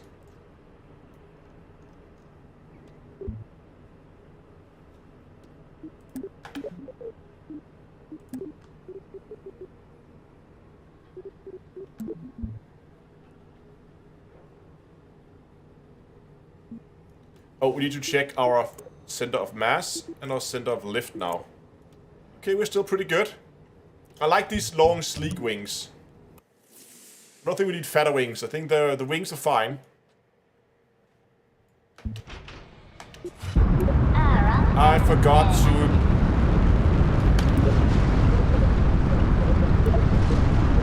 I forgot my firing groups. Firing groups. Jesus. I forgot my stage.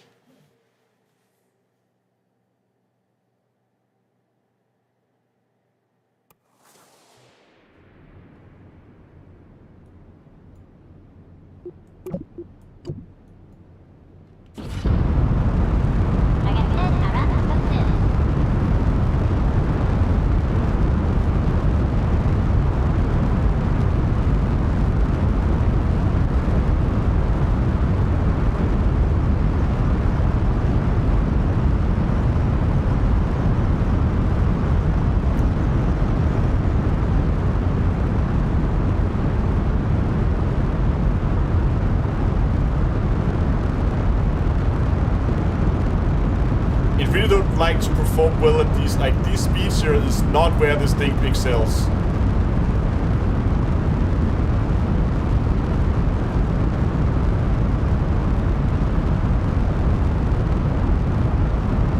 I'm just gonna go into a steeper climb to try and prevent the thing from going too fast, since I just want altitude.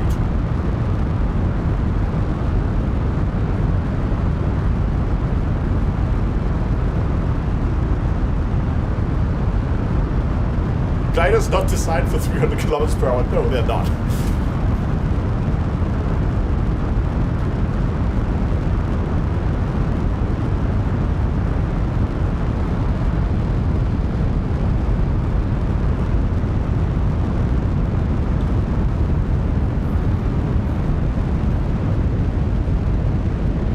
Let's get up to 2000 and then we're gonna cut the engines.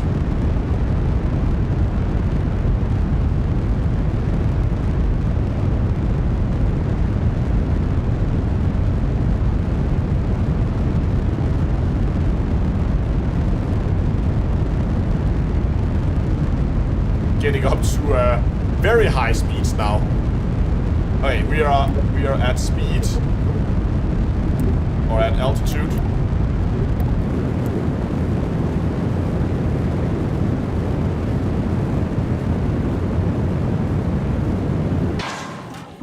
Okay, we are officially gliding.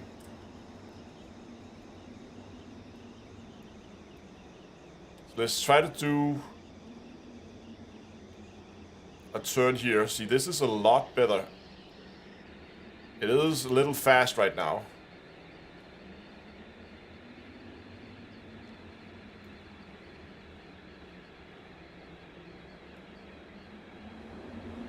It still really likes to do these turns, but it's better. Okay, there we go.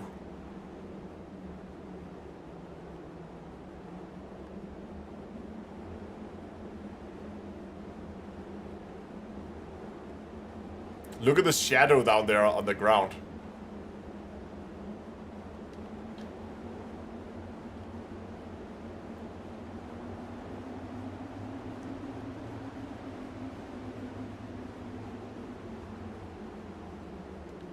My yaw is better.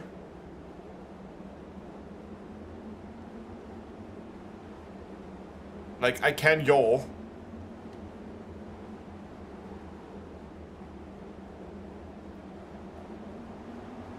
Also yaw too much, clearly.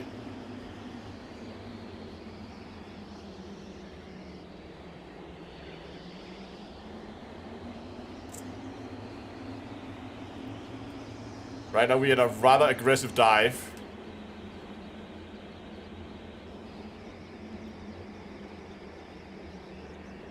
Let's point this thing into the airstream.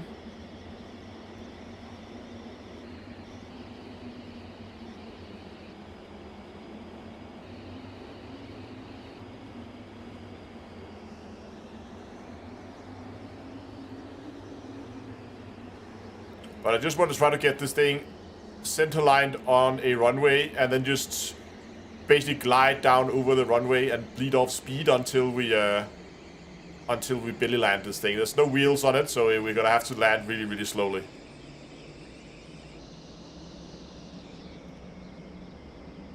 I never noticed those 4 there, because you have the 4 launch sites around here. There's also these 4 there. I wonder what those are gonna be for.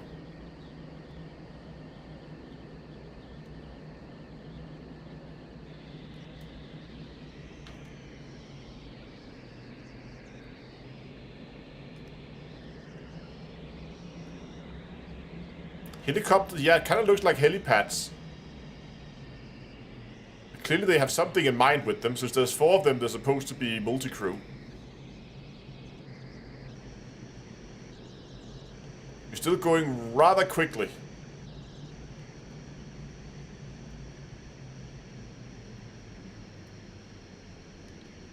Oh.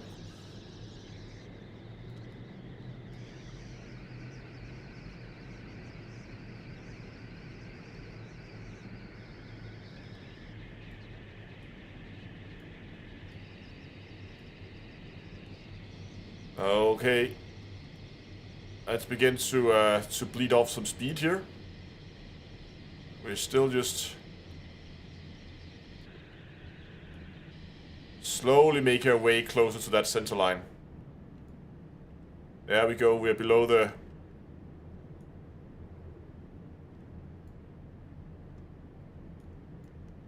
speed where it has these, I don't know, it's cavitation kind of. No, it's not a boat, but if it was a boat, it would be cavitation.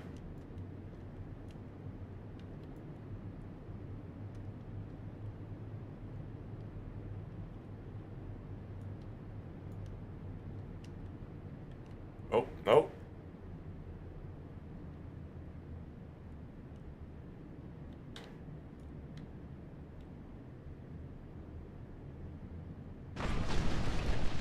Ta-da! And we're on a runway!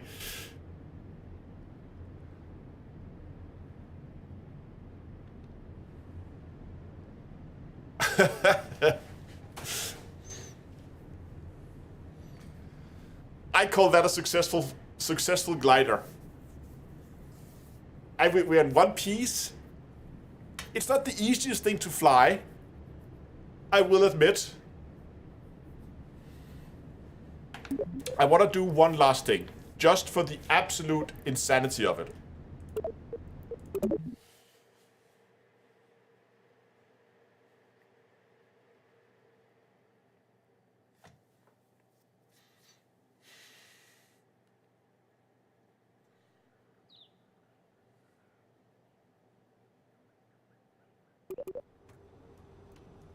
So if we take these and we just go like wingspan, yes please, and the same thing here, we go like wingspan, yes please.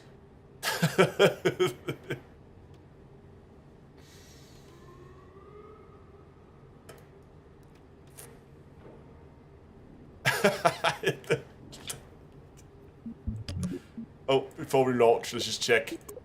Center of mass, center of lift, slightly nose heavy.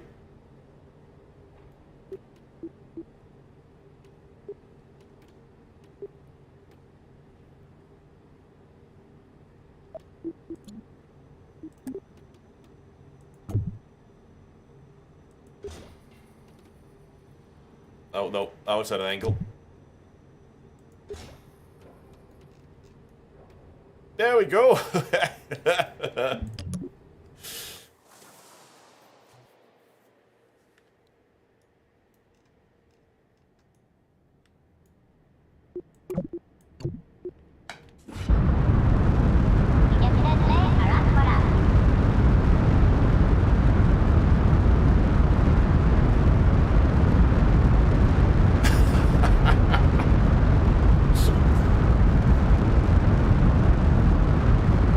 I'm just gonna cut them early this time so we don't have to turn the thing around.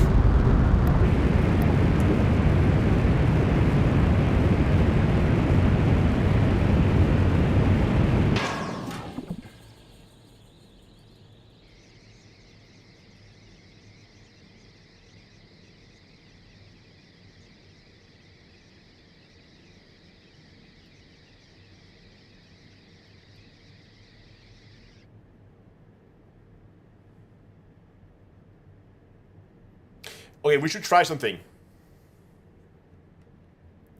What is like the lowest glide speed we can get to?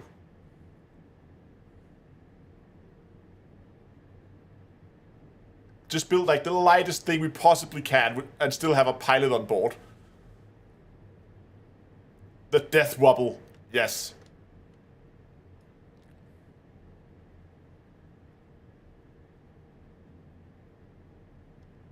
This thing is super stable now. I think this will land itself. Should we see if this thing will land itself now?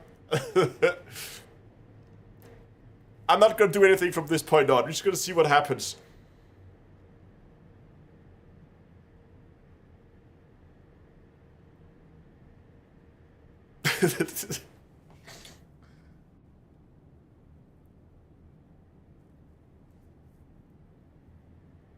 It's so slow.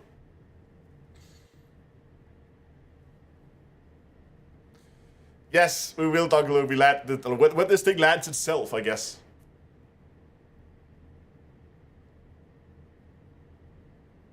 Three hours later. No, we gotta be. And touchdown.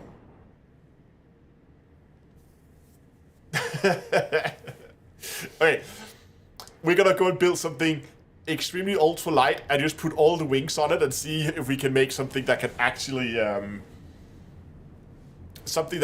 like land at less speed than that. But also do remember that we do have 2 giveaways running. Actually, a number of giveaways. There's 2 types of giveaways running. There's the merch giveaway that's happening during this live stream, where the winners will be drawn in like 40 minutes, I think, something like that.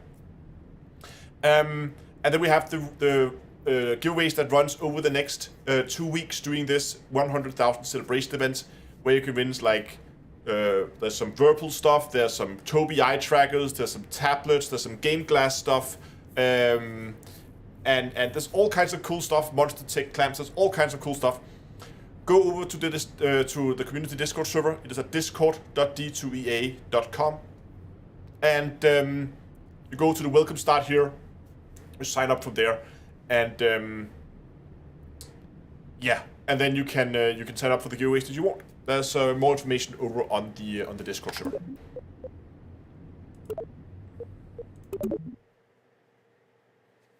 Okay, I think I'm actually rethinking. Maybe we shouldn't have a pilot. Maybe we should just have the lightest probe core that we can get.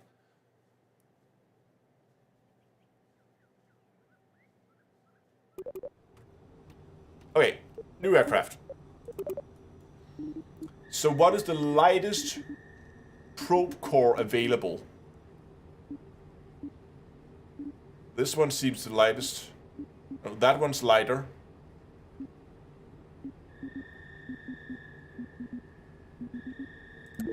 That is the lightest probe core we have.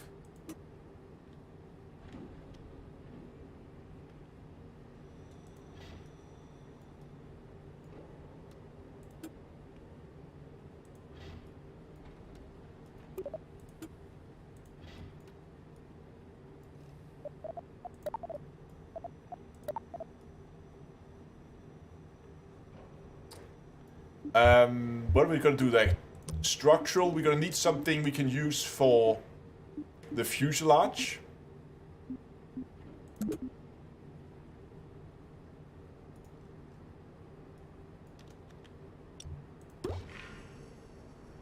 That's a fuselage. And now we just need to put wings on it.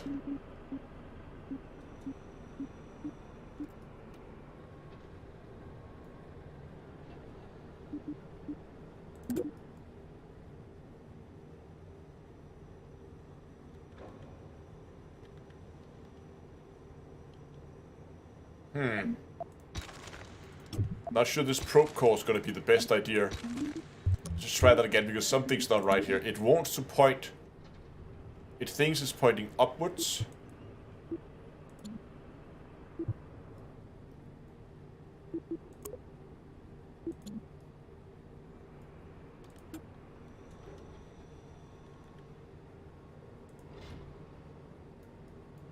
Okay. Now I think it's more correct. You can also see the model down here. Now it thinks the right way is forward. So, add that. Add the smallest wings. This is better. We're gonna do the same glider trick here. Nope.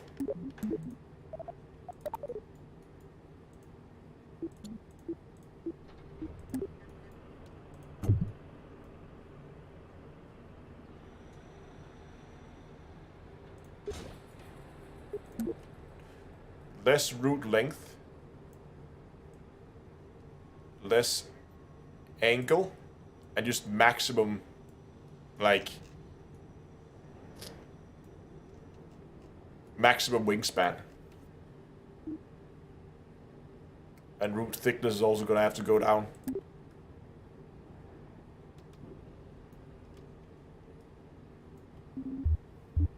We might need a little bit mass lift. It's pretty much perfect right now. We might need like a little bit more length to get an actual working tail out of this.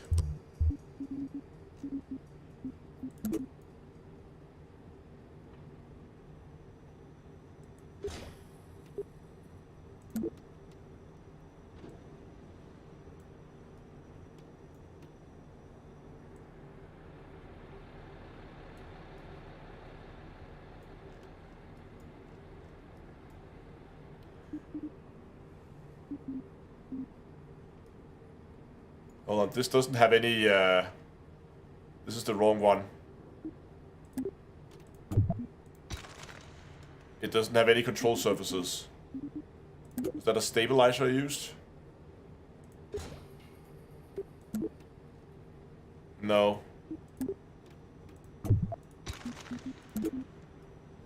Ah. Maybe it does have control surfaces. This doesn't look like it has control surfaces, even though this is called a control surface.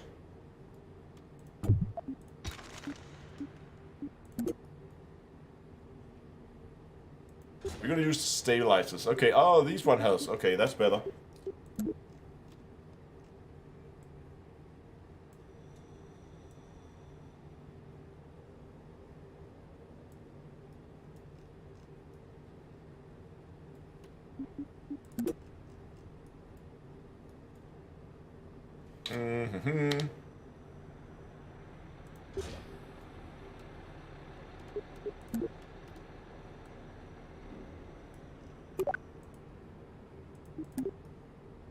Alright, looks super silly.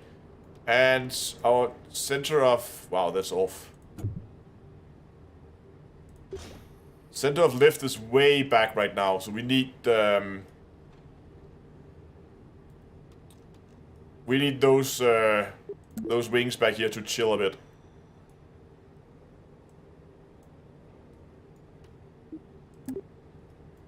Perfect. Nailed it. Oh, oh, okay. I like the way you think. Make that bigger there, and if we don't have enough, then we're just gonna increase the root thickness of the front wings.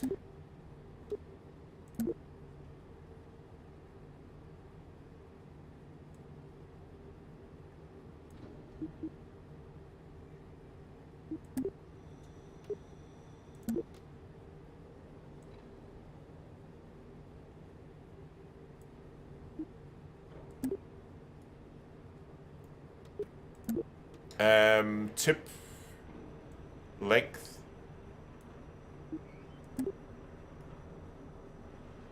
We are slightly nose heavy right now.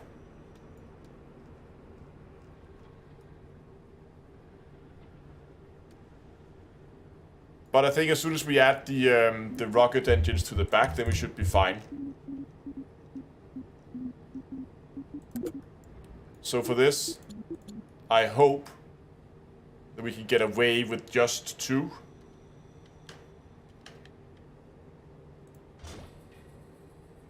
Like that.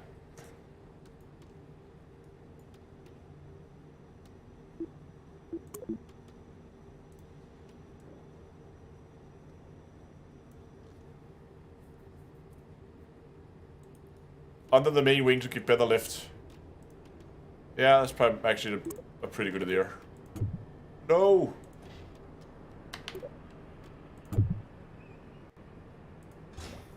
So something like that. And then just for cosmetics. Let's move those together there.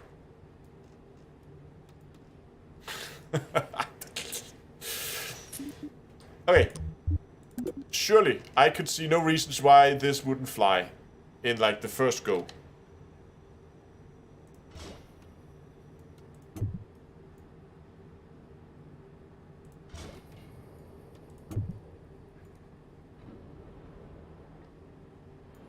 These things were better in the other old Kerbal.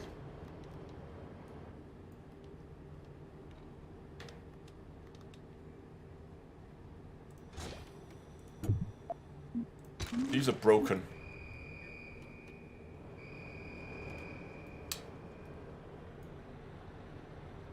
Thrust may be an issue. We have 2 thrusters there.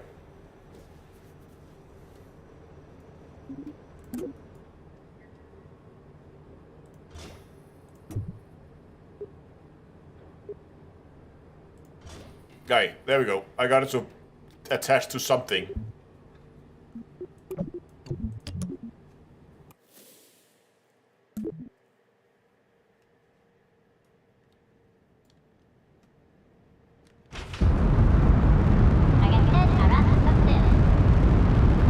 Oh, this thing is insane. Oh, hold on.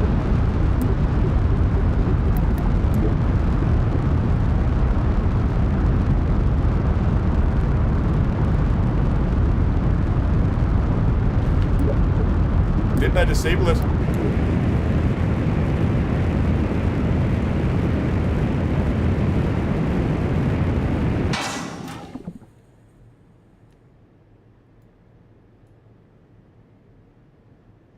Okay, we're just gonna see this thing.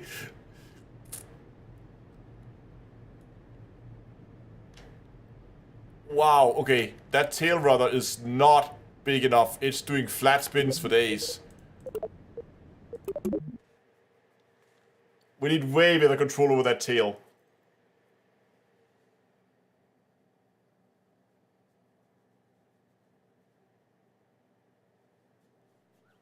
Yeah, the frame rate is not amazing, I will give it that. Paper airplane, yeah. Might actually try to build a paper airplane, it would be fun. But that tail there, that just needs to go, like, to the moon.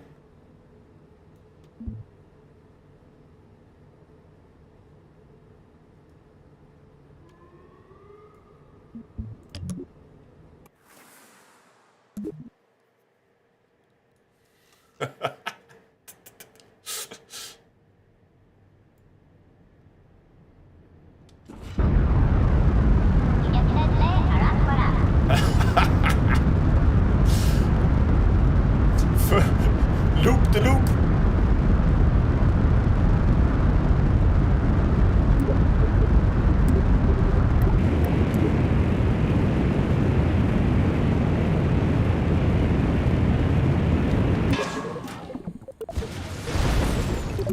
Let's try that again.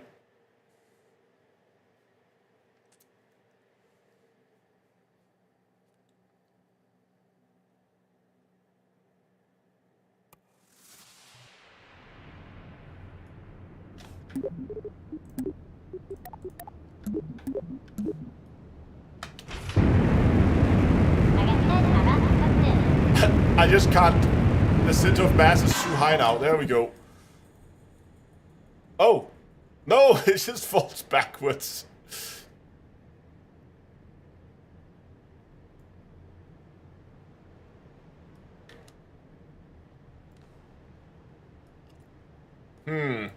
I know what we have to do. I know what we have to do.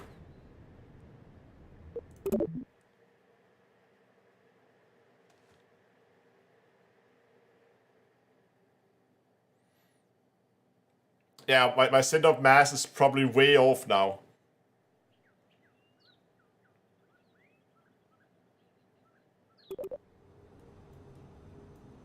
I just want to check something. So center of mass, center of lift. So that's a bit to the back, but it's like not too bad. But what I wanted to do...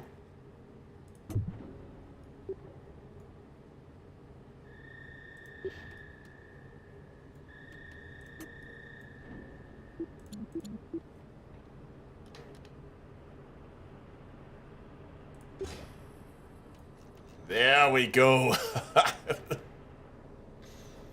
Now we're talking.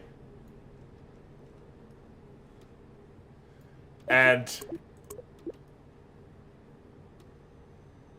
center of mass needs to move.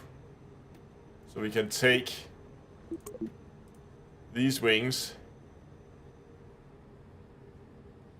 No, I think it's actually better to take those. Nope. Well. Take these wings and then move them backwards.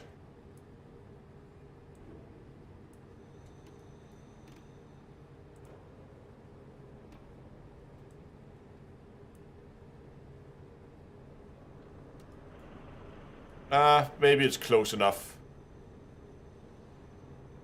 I mean, we have enough control surfaces. And I do realize that it can't land now.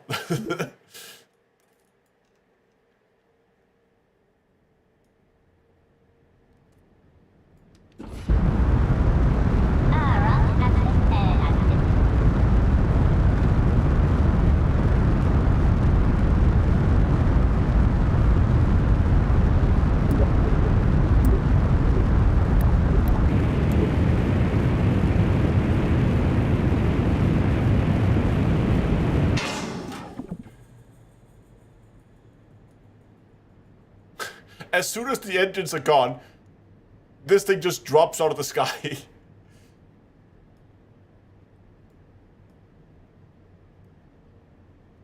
But it drops extremely slowly.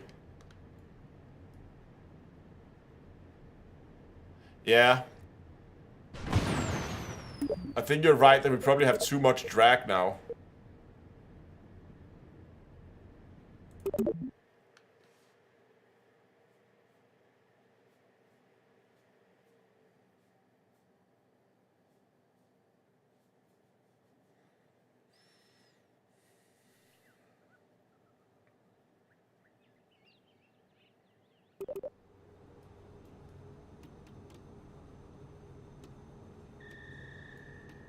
I have a feeling that that might actually be better. I know it's weird. Let's try to put that back as it was. There.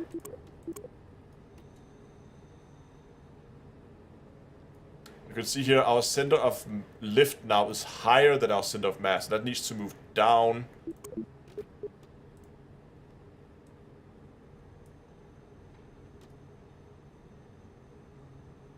So maybe we can take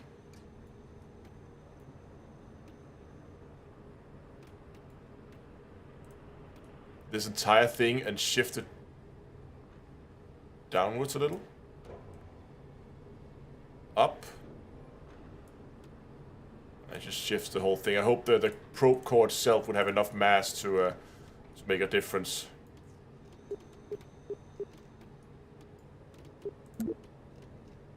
I feel like we need to lower that maybe a bit. See, that helped. And it's crooked.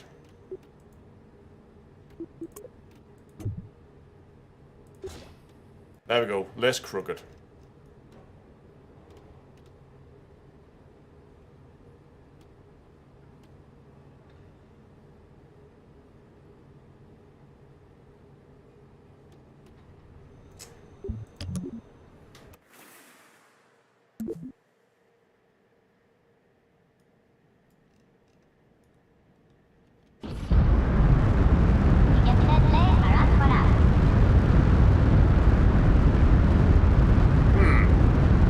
Well, that did absolutely nothing.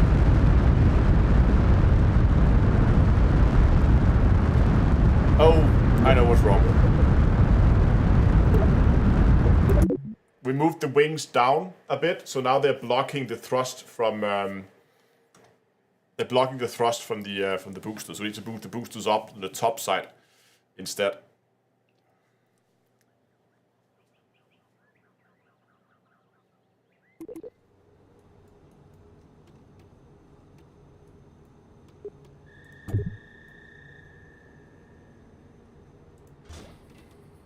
So we put the boosters there instead.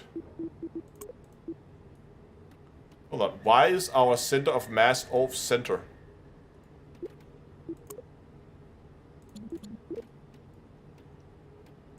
Because of this?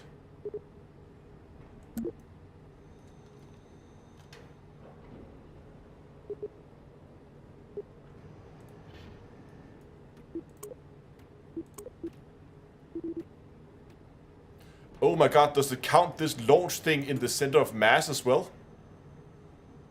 Yeah, look at that. As I move this around, this one is counted in the center of mass. Ah, come on, guys.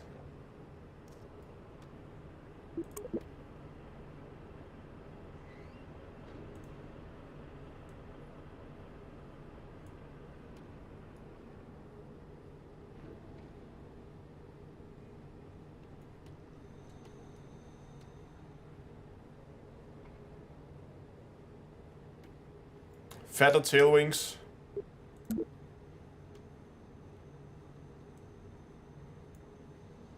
Well, that's gonna move it backwards. Away, so now we're more nose heavy.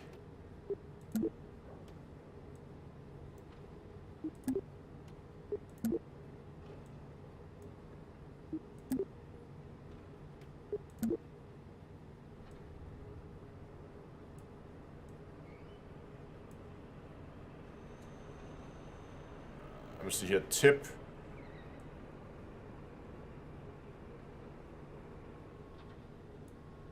Tip length.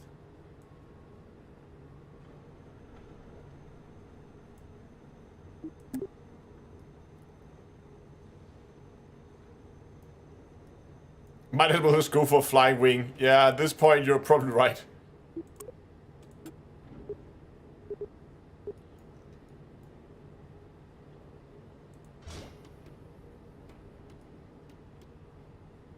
I don't know if this is gonna work.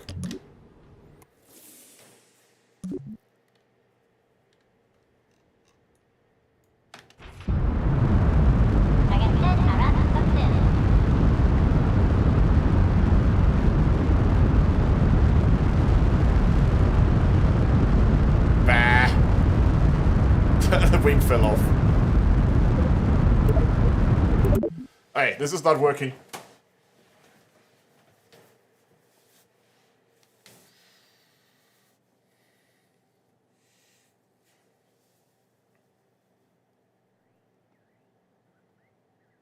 Should we try to make a flying wing instead? I think we're gonna try that. So scrap all this. And then we're just gonna basically say wings on either side of that one. We're gonna move the... Oh, not that much, that's too much.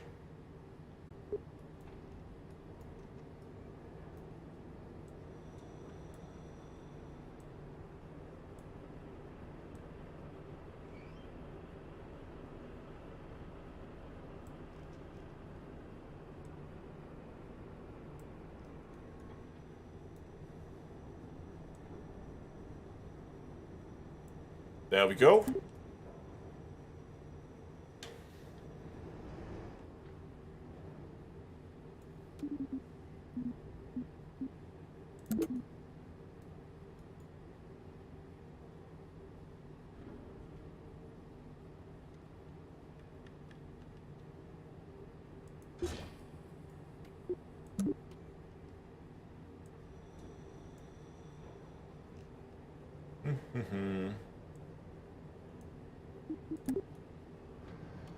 There we go.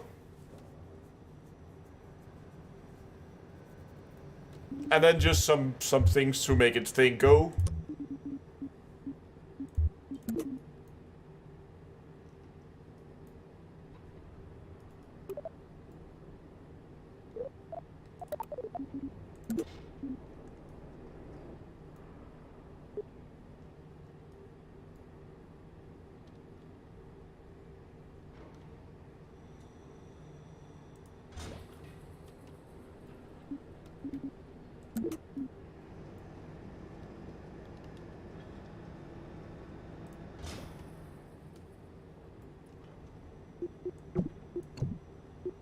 Okay, and then just some launch clamps.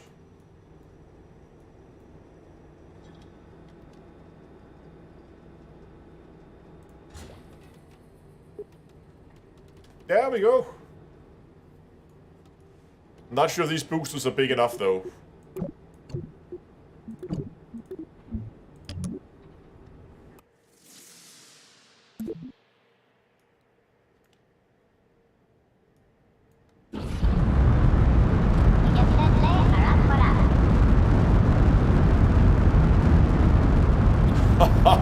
That works so much better. Well, what? Structural failure.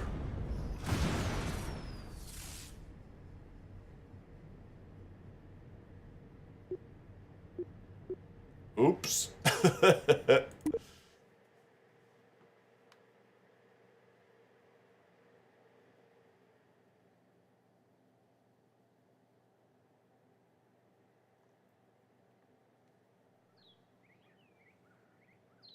I think the wings must have broken off the probe core.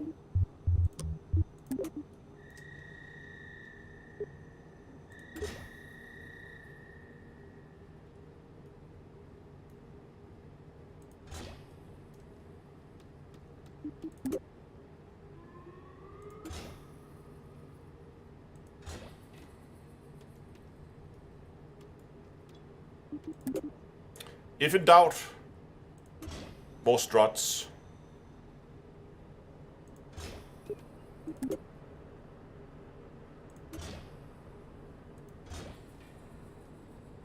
There we go. Let's try to strut the probe core to the wings and see if that will fly.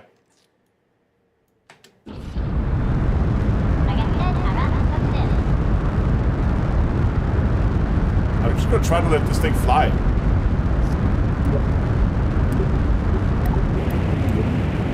Oh, wow, it's all over the place now. Look at it flap like a bird.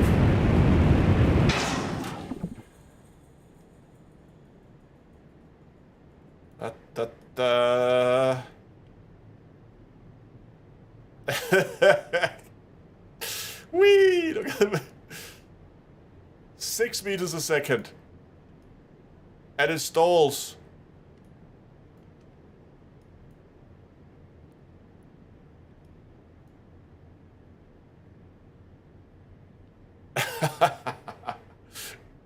Yeah, that's the stall speed. Maybe make those control surfaces a little bit smaller. It does glide super well.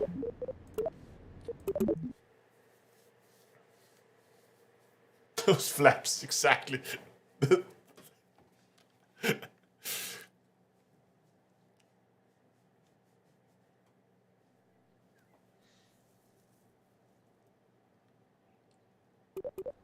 It was holding together quite nicely with the struts now, so that was working.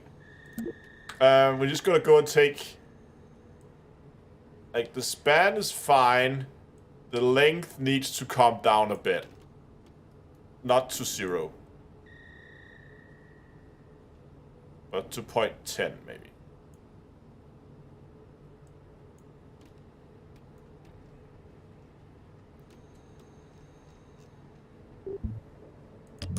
I'd actually like to see how fast we can make this thing go.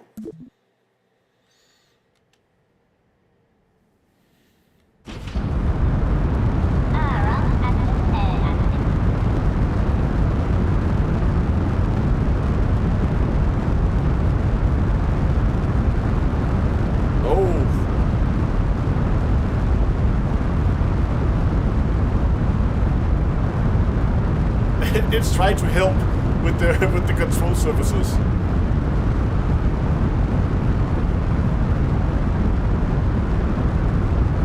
This is inherently very unstable.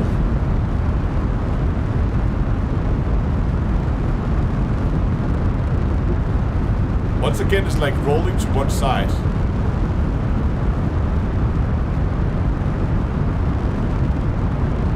I like that it's light enough that we can just go like space shuttle mode with these tiny, tiny boosters.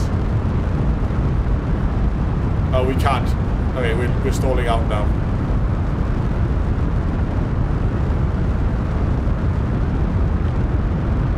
Let's do a loop. And another. We actually managed to recover from it. This is the weirdest thing I have ever seen.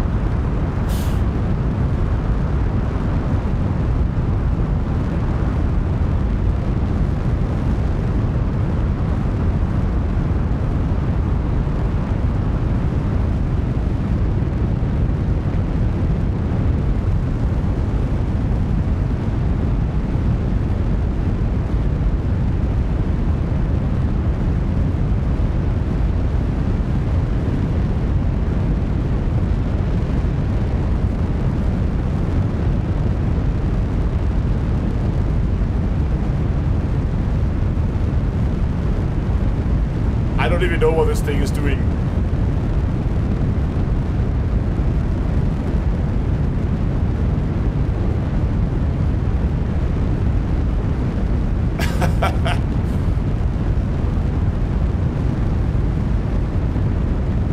This is such a weird thing to fly.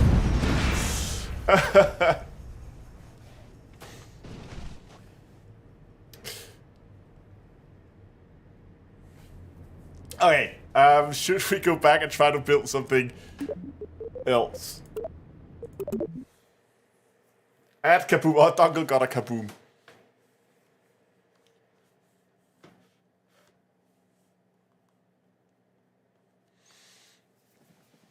What should we build then? We had a semi-successful Eagle. Add some semi. Should we continue down the glider path and make a paper airplane? I kind of want to make a paper airplane. A F-22, a rocket. Like a missile kind of thing. F-22 Raptor.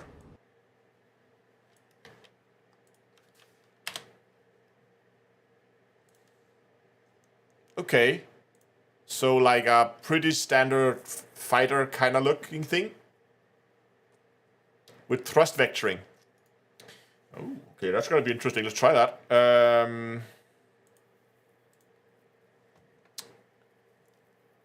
So we're building that.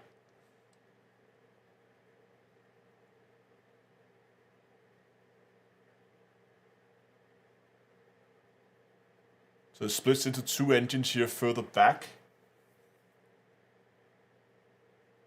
Okay.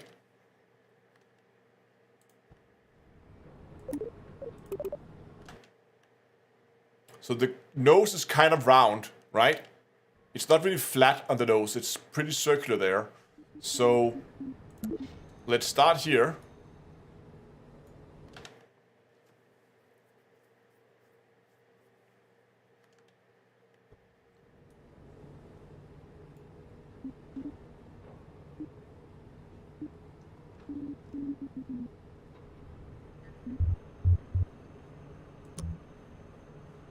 I'm thinking here, what do we do? Probably gonna need this at some point.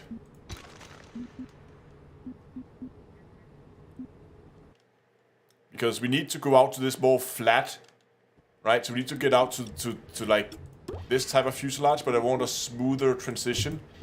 Probably this one. Yeah, that one. That one's perfect.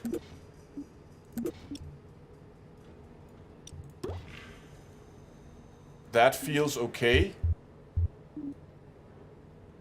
And then we also get that, like, going out right behind the cockpit. We see that there. We can maybe a little bit more angular.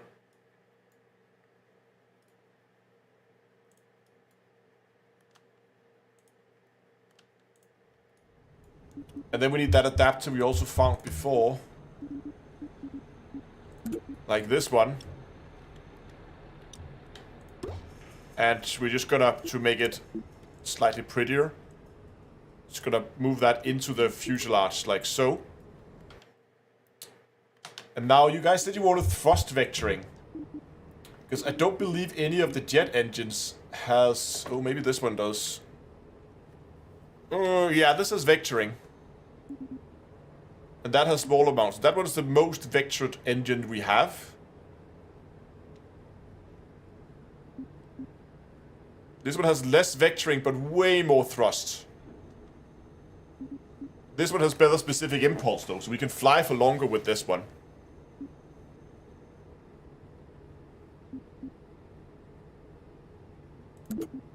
More thrust. Okay. That's a body. Then from there, we need these very, very wide wings. It does like go out and back. It goes out and back. Okay, I have another plan. Here's what we're gonna do. We're gonna go and get some wings.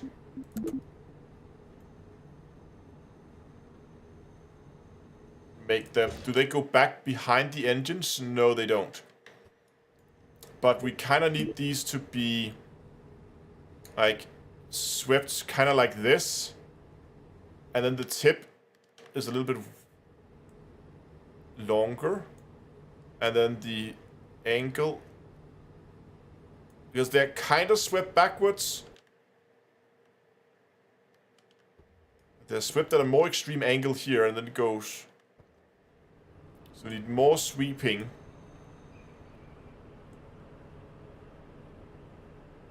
And then the tip.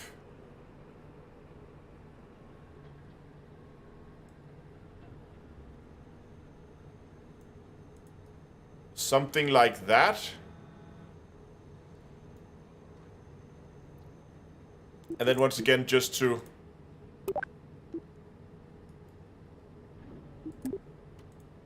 make it pretty, I'm gonna just move those in just a little bit.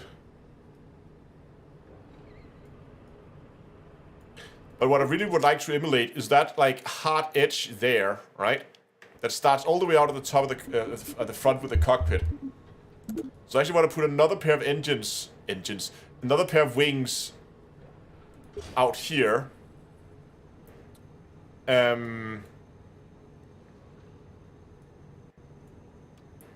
And then reduce the root length to like that. Okay, hold on, I need to move these further back. Like, oh my god, what's going on here? Let's just rotate these there. Move them in. Like, that's maybe okay, actually, okay. And then what we're gonna do is we're gonna reduce that wingspan into something like there. And then the tip length needs to be longer.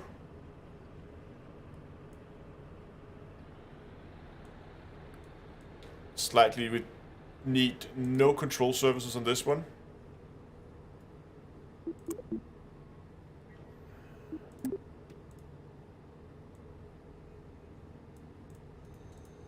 There we go. Like that. You see?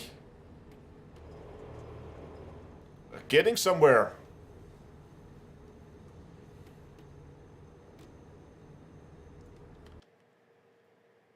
But now we need these, and these looks like they like the entire thing tilts. So these are just basically just control surfaces. That would be these. That's just called control surfaces. They go back here, and they are a little more than half. They are swept back at the same angle as the front wings. So that looks okay. It actually looks okay as just the default ones as they are there. And then, like, centered in between those two, we have more control surfaces.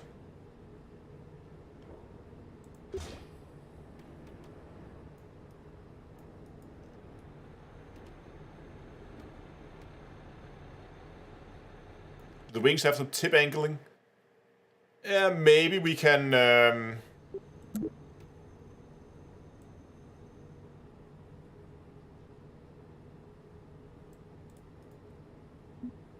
Is that better? Yeah, that's better.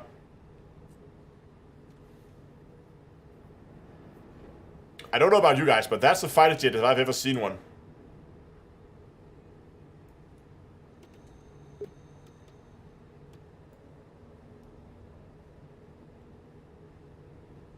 Now, in order to actually make it fly, what does this thing do for air intakes? Can we see the belly of it somewhere? Oh, okay, so air intakes are underneath the wings there at the front.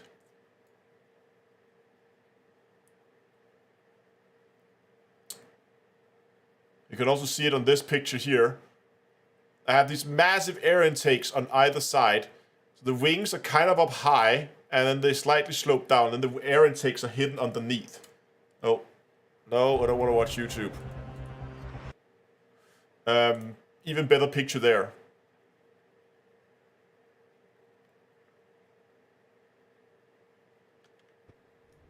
So, if we take these here and just, you know, move them up ever so slightly and then angle them, oh, no, not that much, like that. Maybe do it a little bit more extreme.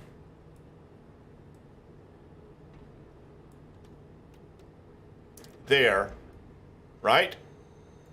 And then we need to hide some air intakes underneath there. Air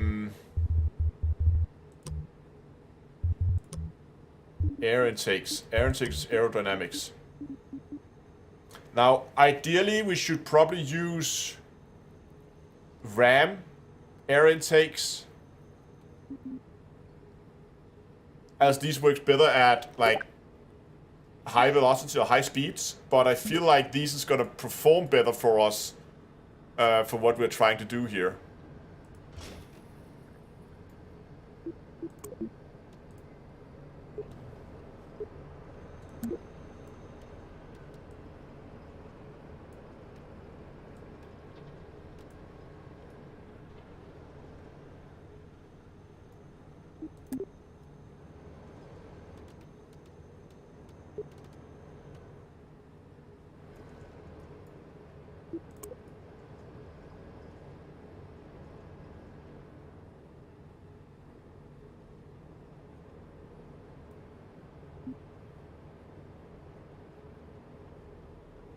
What do you guys think? It does look awesome. The big question, let's just save this. Vehicle name, F-52. This was a good idea. This is fun to build. We should probably have a dash there. Okay, can we just see what the landing gear looks like? So we have it single wheel back there and a smaller nose wheel. Look at that, the nose wheel is slightly smaller than the wheels and they are hiding back there under the wings. Okay. So, ground stuff. We really only have like one size that looks right.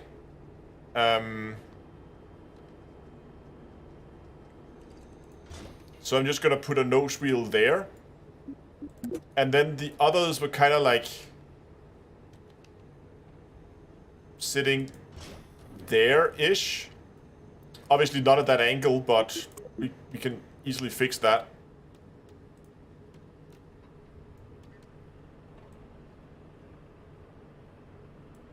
But they were kind of at an angle. I don't know, should they be further out? And then just be like that? That's actually not too bad.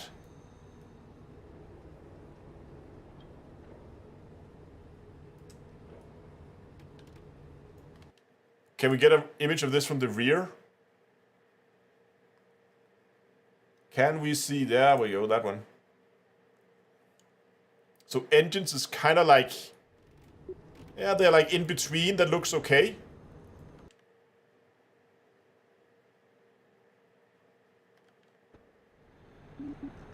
Hold on, does the Rapier engine have thrust vectoring? It does. We might want to swap the engines out at some point, but for now,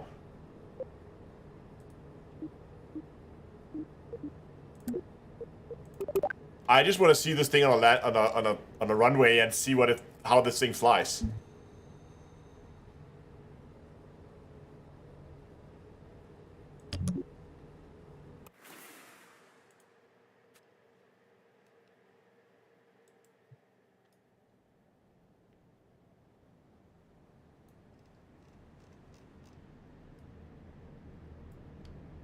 Okay, let's see if this thing will work.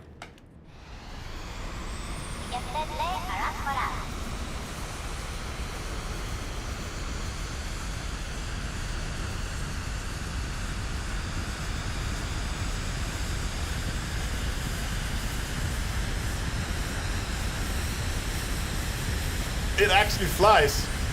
It's unstable.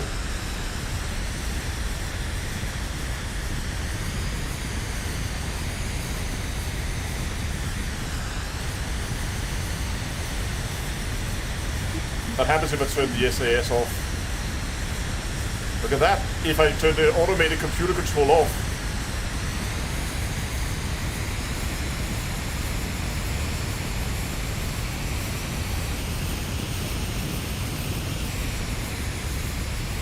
It's actually relatively stable. I mean, you can try to pull it out of the coming in with an aggressive angle of attack, but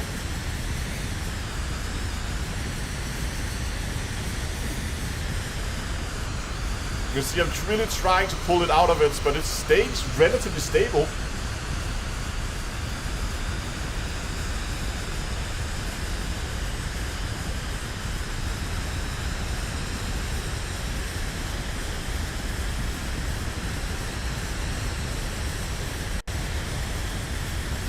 And let's take this thing above the clouds. Hold on, do we still have infinite fuel on?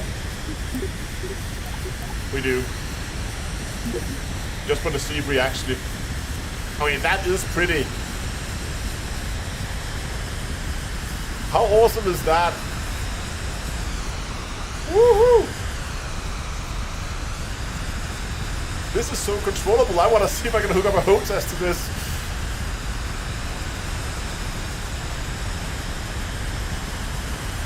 This is awesome!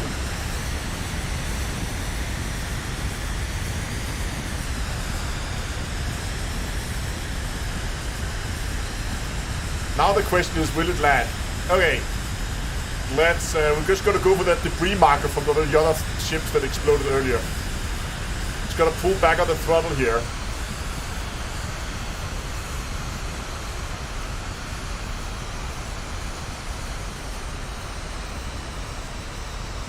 And it's beginning to bleed off some speed. Out of fuel in 5 seconds. No, look at this down here. This is our fuel. We are still at 87% fuel.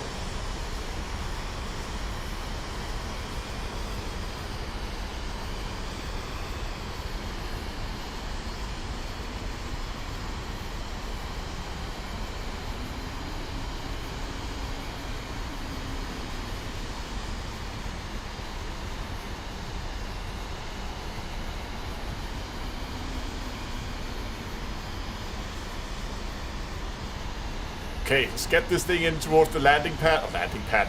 The runway. I've been playing too many space games.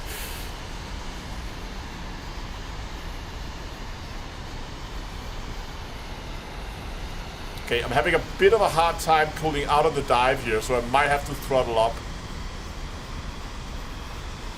a little bit. Because it really wants to dive if I'm not giving enough thrust.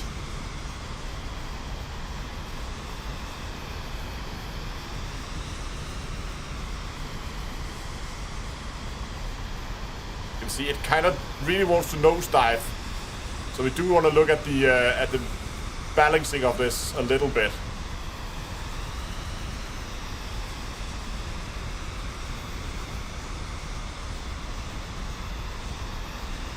Oh, it's very twitchy. Gonna need more power now.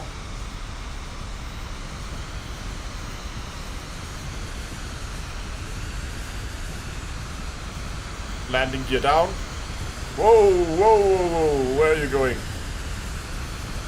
This is not gonna be easy to land because it's nose heavy. And it rolls. Oh, it's gonna be on the grass. No! Lost the wing! Kill the engines! No! Okay, it flies pretty well. It's very twitchy. Yeah, we're way too fast, but if I slowed down, it just began to nosedive. So I needed the speed to keep the nose up.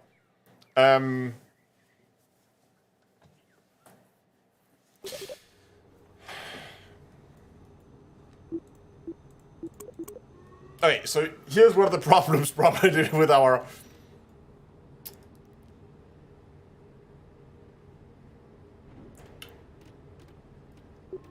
So what can we do to make this thing perform or fly slightly better?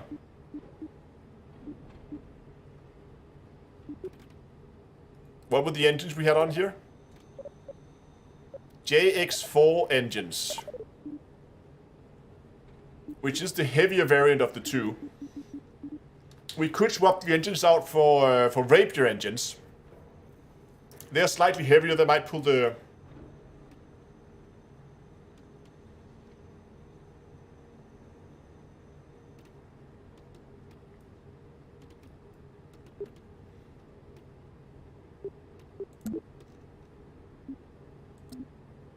I thought I could disable the control surfaces on those, but apparently I didn't.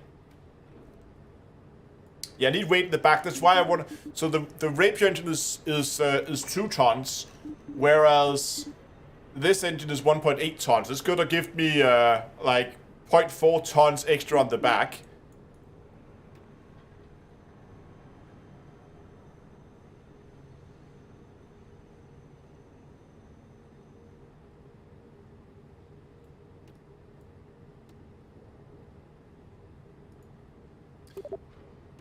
Can we control these? Just try something here.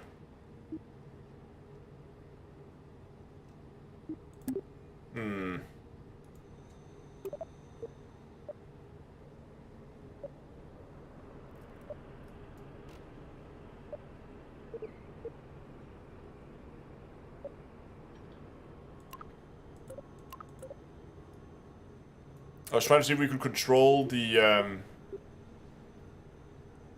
add artificial missiles to the wings. You know what? That might actually do it. Can we find a picture of what this thing has underneath? Is it a bomber? That's a bomb. Like, looks like a... You don't really see it with ordnance on, do you?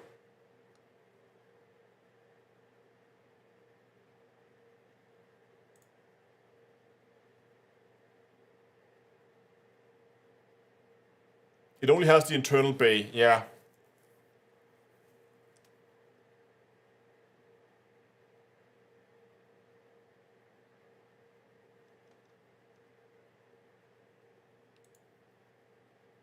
Oh, maybe.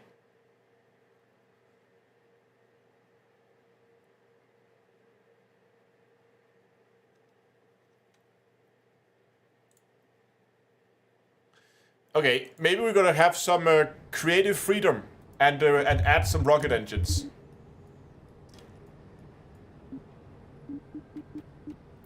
What is the smallest tubes we have? Because these feels like they're too big for rockets. Like that's a bit much. And these all, that doesn't look right either. And the best thing we have is actually these tiny ones here.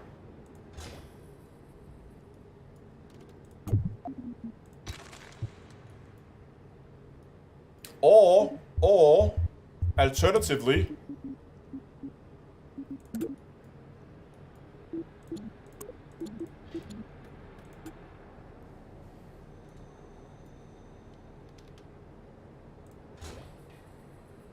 they might even look too small. In fact.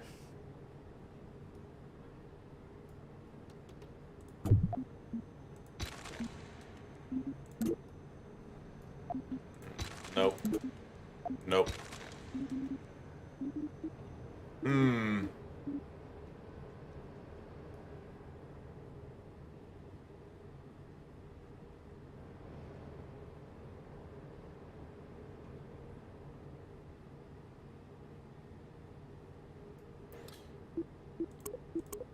So the main problem is we need to move our center of mass backwards.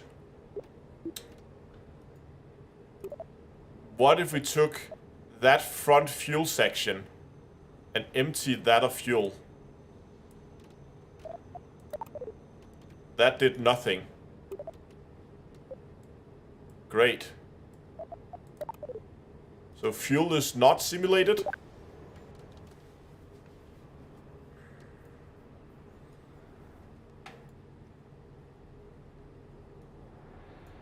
Just gonna save it where we have it now.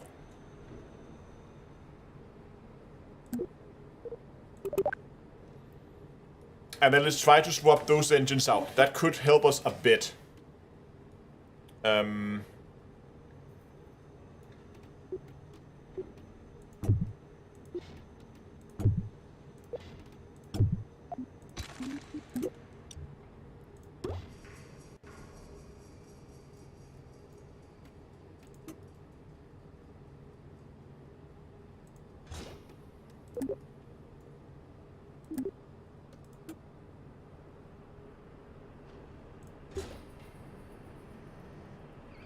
Yeah, didn't do much and it doesn't look as good.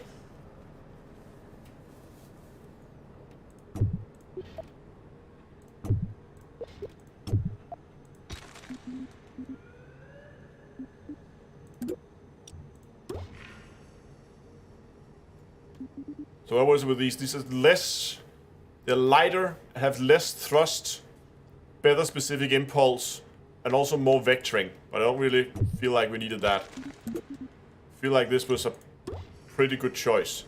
We could just play around with the wing sizes.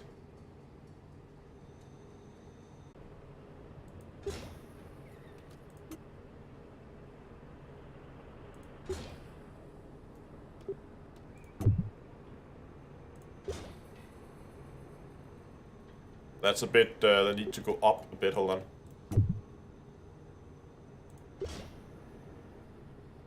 Yeah, that's more like it.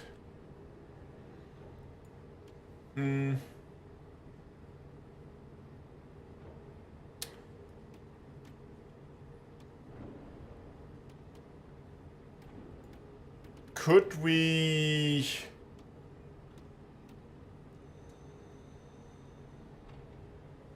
What if we just took this entire engine section off, and then we took another small fuel section and added it there, and then took that fuel section and like rotated that 180 so it's hidden inside, and then then we can't reattach this. So we need to take it and translate it inwards. So the two tanks are overlapping.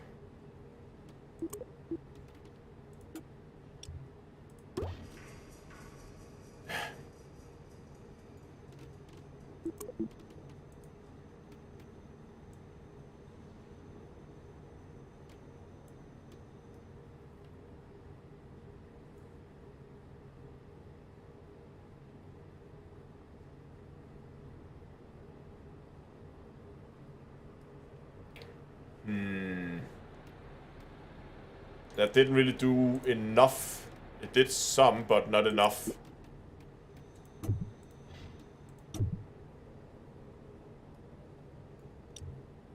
I mean, it's better, for sure.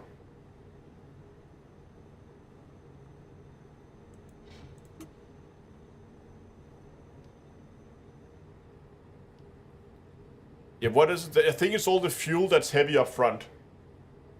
Oh, the winners has been drawn. I completely forgot time.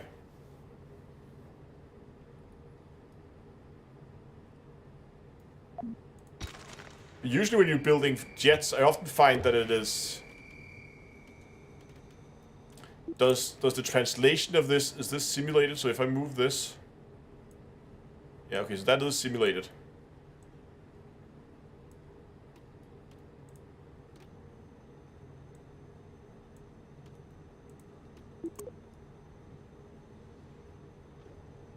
Yeah, the center of mass here doesn't seem right.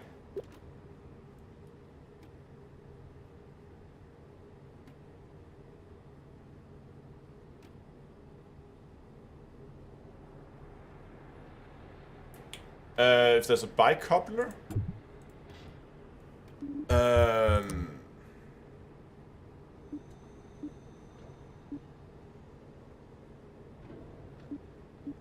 Oh, there is this one. Apart from that, it's too big. And it's not the right type. It needs to be for this, like, elongated section.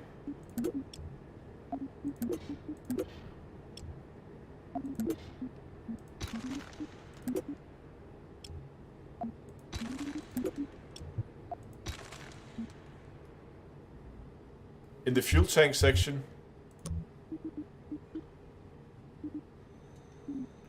Oh.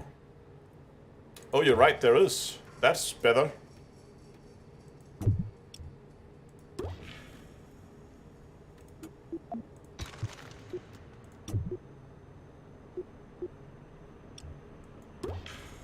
Oh, wait, something here is not right. Hold on.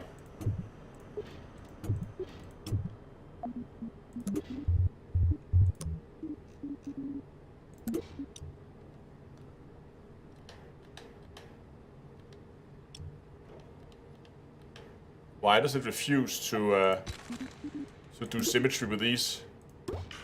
That's gonna be an issue. Because now I don't think... Can we do two-way symmetry with this now? Oh, we can. Okay. At least that's working. Now the body is just way too long.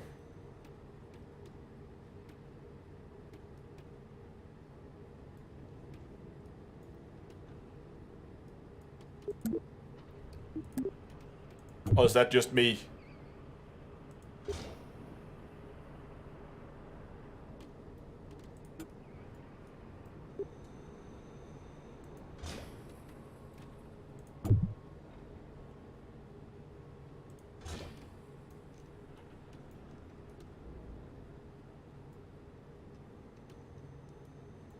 So now we need a shorter body, like a shorter...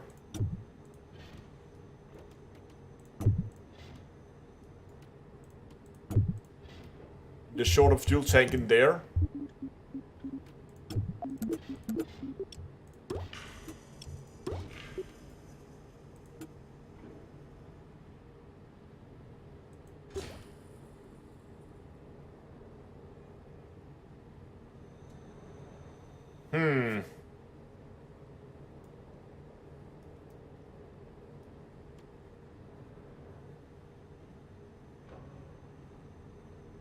Maybe we can play around with these up here to generate a bit more lift at the front.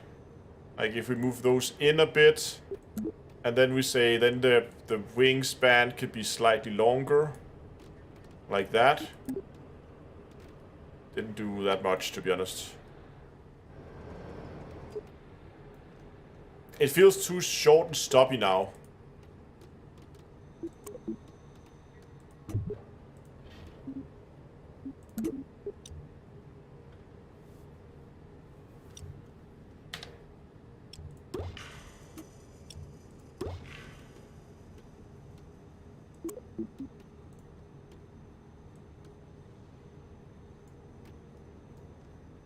Something's not right. Is the wings too far forward now?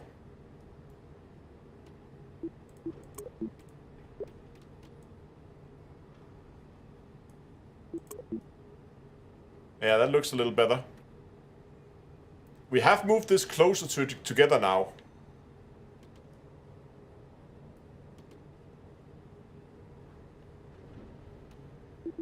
So what if we take this entire section here and just move that forward a few sections, and then we take this section here and in this, this section here in a similar fashion, move that backwards.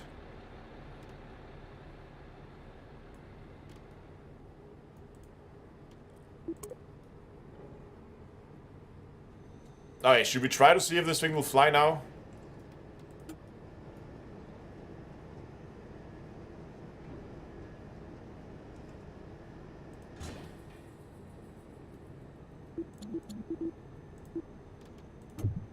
Oh, oops.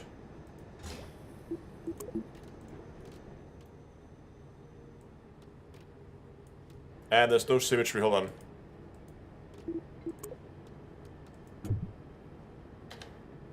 Oh, that type of symmetry.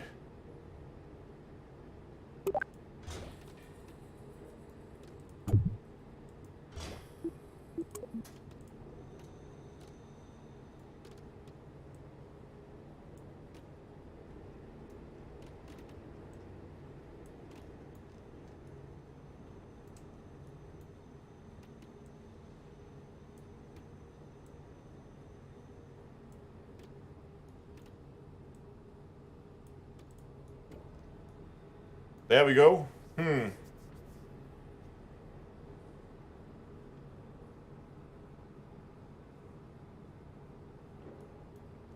Oh, okay, someone is saying clever things. If we take these here, which is currently hidden inside the wings, and we increase the root length of them, like a bit,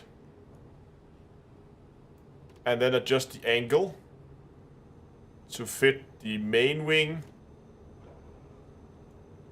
and the tip angle, so that's more straight, like that. And what happens if we then take those and slide them back into the aircraft? Okay, now we're getting a little closer again.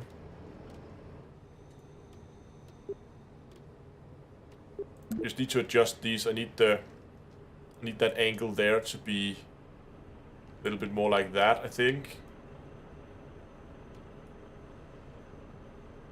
Yeah. Okay, we're getting pretty close now.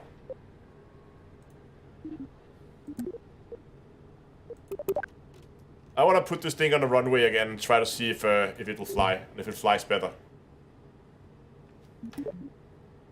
Settings. No fuel cheating. Engines together. Save it again.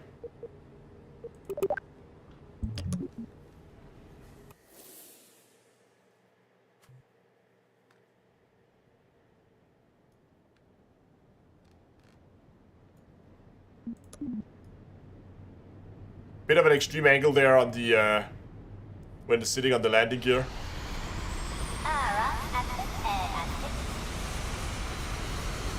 That's gonna be difficult to land. But let's see how it flies. Not very well.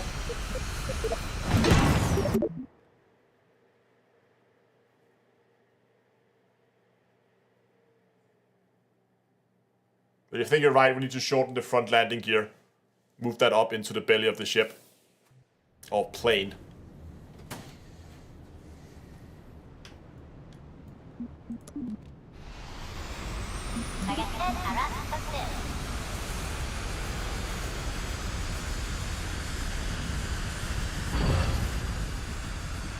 Okay.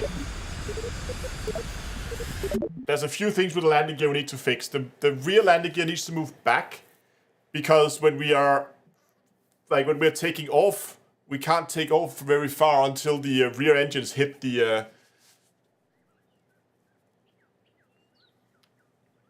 runway. So in order to fix that,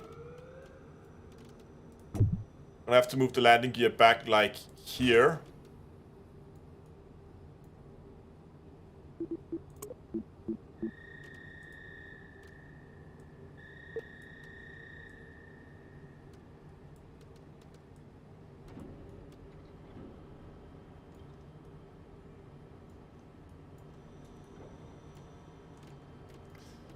Then I want to take this.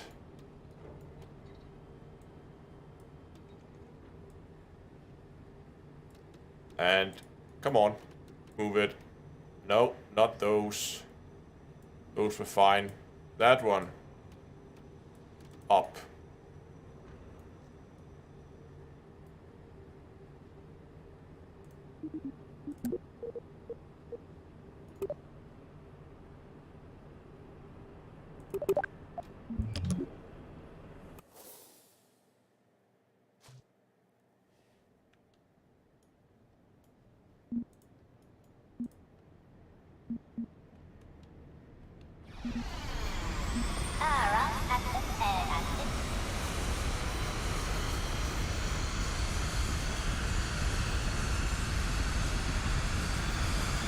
Come on, take off.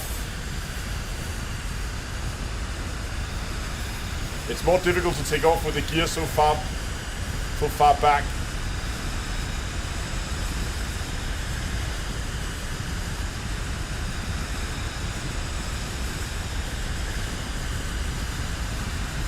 Okay, we gotta jump it up in the air then.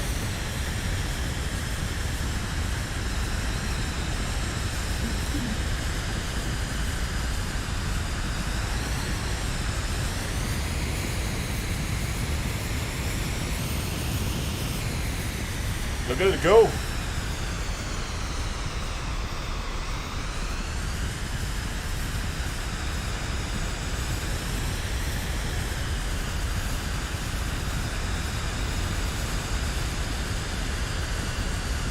Little trick is sometimes if you can't get it in the air, you can see it still really want to nosedive. And if we turn control on, and we begin to move away. Okay, it actually stabilizes relatively nicely.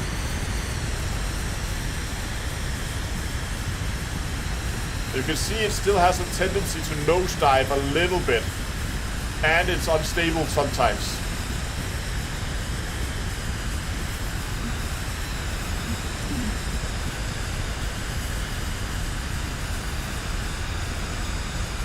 We'll see here, if I do nothing, it will have a tendency to nosedive.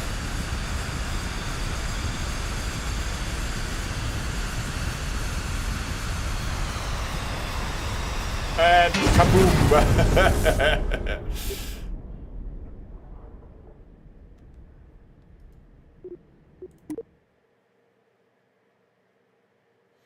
Front wing attack angle not steep enough. Oh yeah, we could do that. So we need to do a few things. We need to move that landing gear a bit forward so we don't have to do the pogo jump to get it in the air.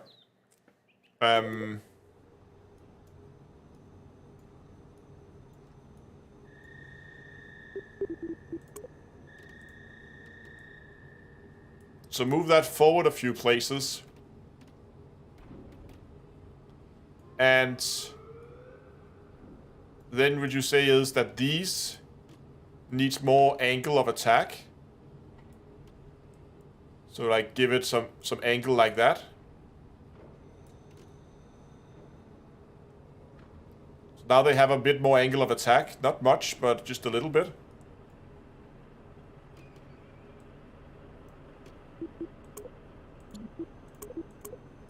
Oh.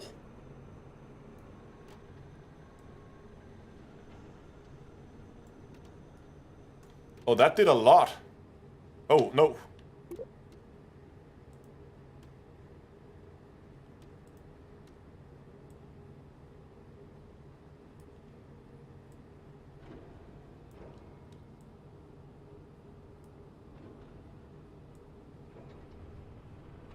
Oh, no, smaller steps.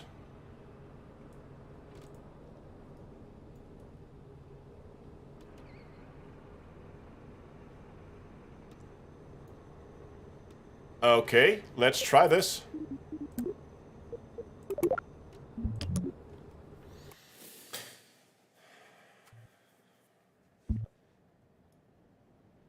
It does look like it is a little... like it points down a little bit. But let's see with those... we might have to extend that landing gear a bit again. We'll see if we can get it off the ground now. I don't know, 100 meters a second. Oh yeah, we are up.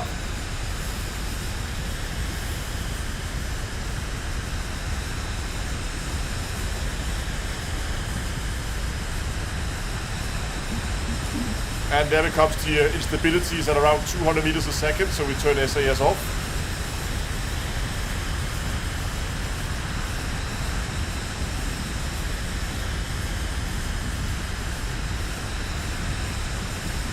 Okay, let's go up.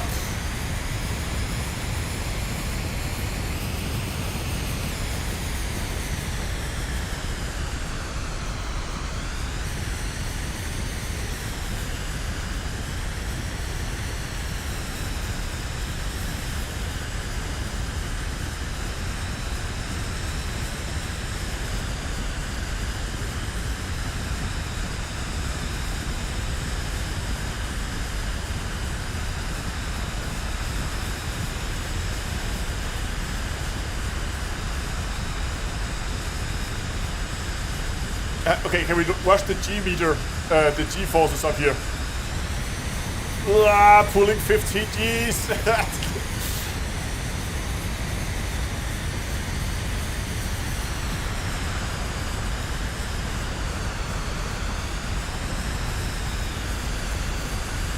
Hey, let's just throttle those engines back a bit.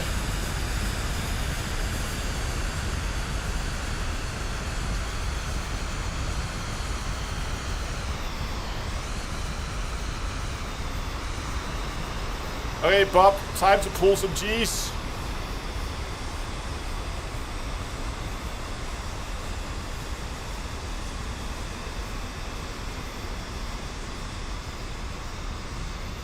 Okay, we are high and fast right now, so let's at least bleed off some altitude here. Oh, it does still have a tendency. I think I want to try to increase the angle of those rear, like the vertical fins or whatever control surfaces, because it has a tendency to side slip a bit.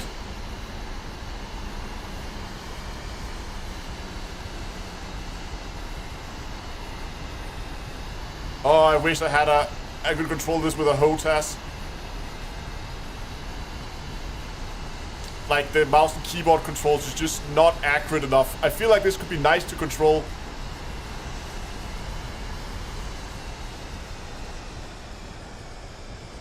If you had a HOTAS for it.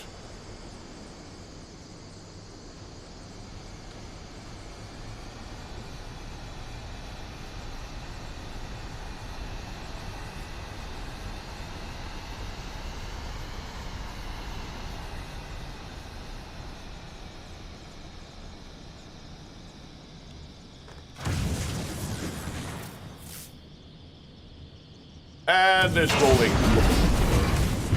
And it goes up in a big ball of fire.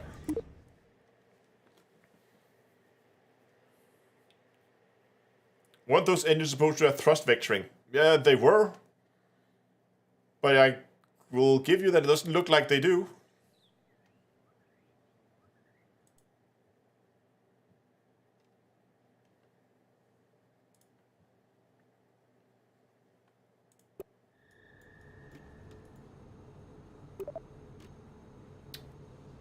Gimbal enabled, advanced controls.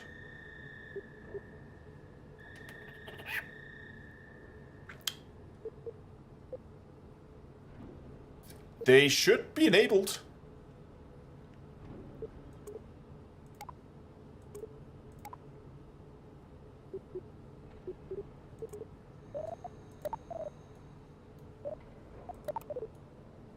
Okay, so there were a few things we wanted to do. Turn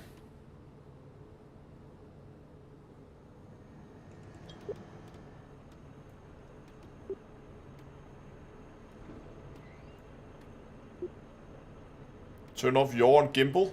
Okay, that might actually be a good idea. Advanced controls, no yaw.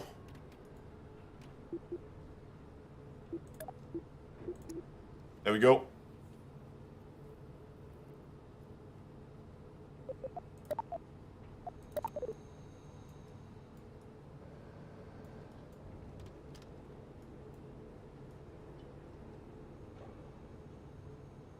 Alright, rear wings. Those there needs to be more like that. So we get slightly more control of our side strafing, basically. Where do they actually sit on the actual aircraft? See, they're actually out of the outside of the engines. So maybe we should try to emulate that as well. So if I take these and just like move them out and more down, so they're more like that. And I also noticed that they are kind of like, you can see it in profile somewhere. You can see they are almost sitting in between those.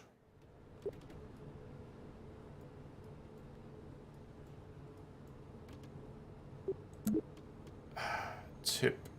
Wing angle. There was a tip angle, where is it? There is the tip angle. Why? Oh, my tip angle has been reset, hold on. Ah. It is as low as it will get. That's weird. And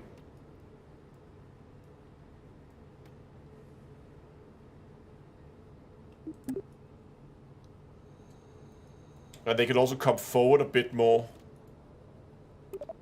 I feel like.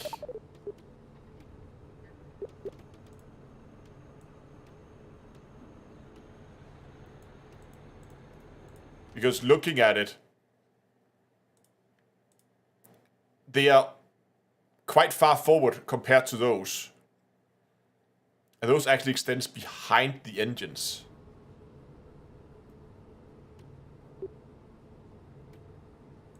So I could even move these backwards. And then we could actually even go and then extend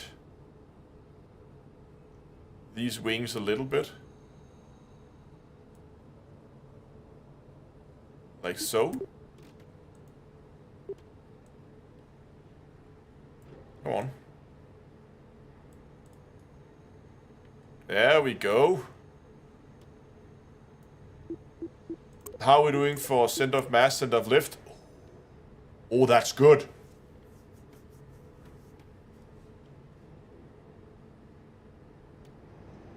That's very good.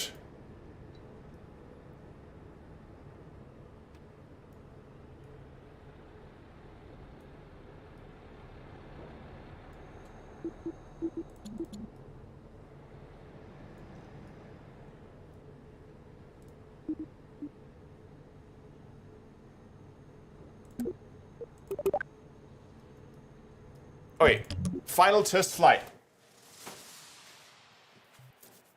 To see if we get this thing back on the landing pad. SAS can go home.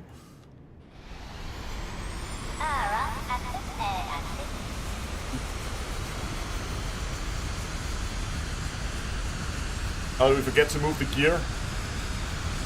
I think we're okay on the gear.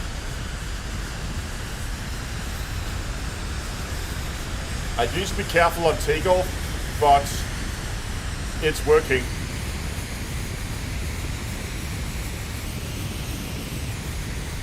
Yeah, I know, like, it's just changing small things.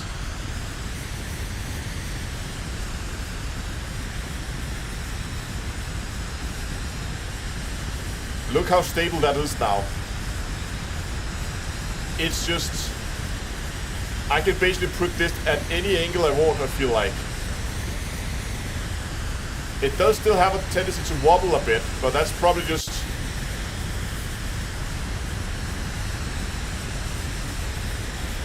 fast. Let's get some altitude and then let's try to go.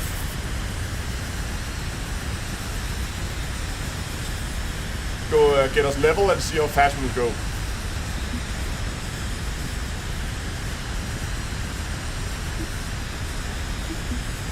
Seems like we're maxing out at around 340-ish at just shy of 2 kilometers.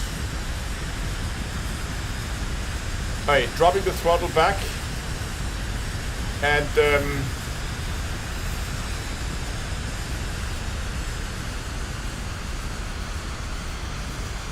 let's do that turn.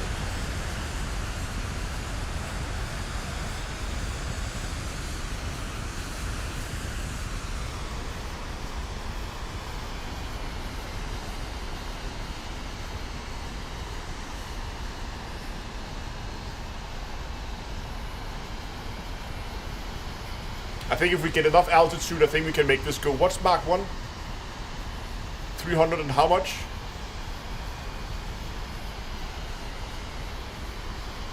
Whoa.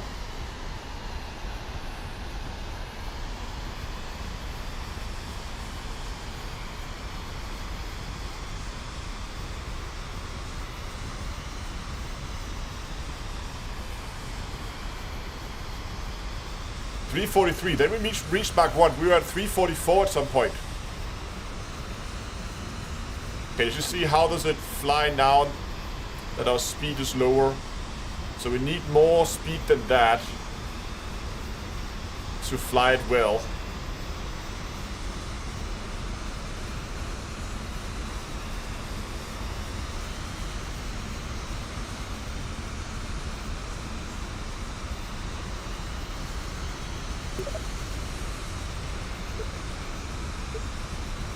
I'm just gonna take the wings and not use the wings for pitch. There we go. Ah, that's a lot better.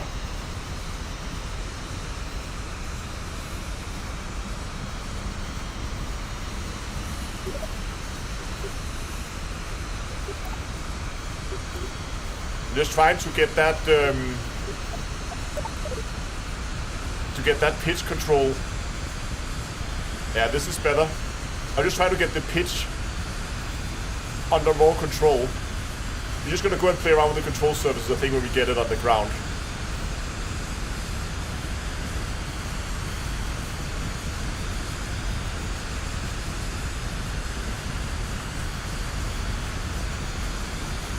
Alright, we're fast now, so let's get ourselves lined up on that runway.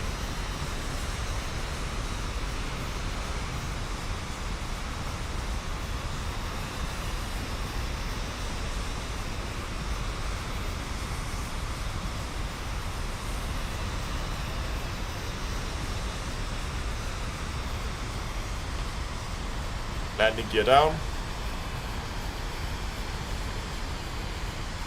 Look at that, it has a tendency to roll when you're yawing. That's kind of weird.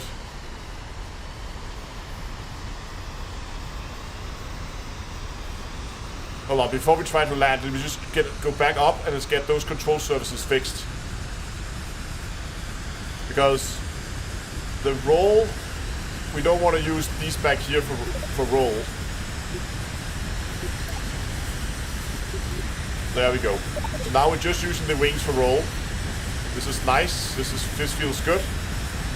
For pitch, we're just using those at the back. That's pretty good. The weird thing is yaw.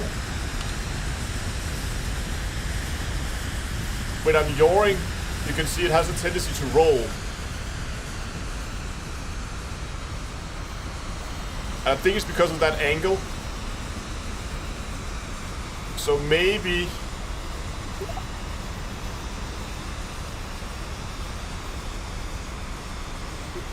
maybe these shouldn't do roll.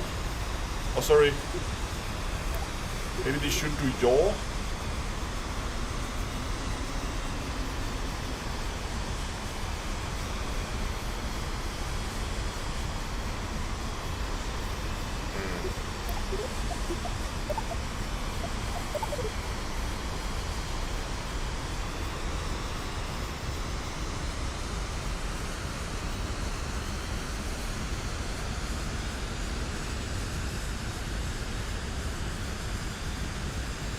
Yeah, the yaw on this is not really good. I wish we could use the SAS just for yawing, because all the other control axis is pretty good, but the problem is they won't deflect the wings for yaw, simply because they don't have any, they shouldn't have any effect on it, but because we are rolling into a yaw, like, I should just try to avoid using yaw altogether, I think.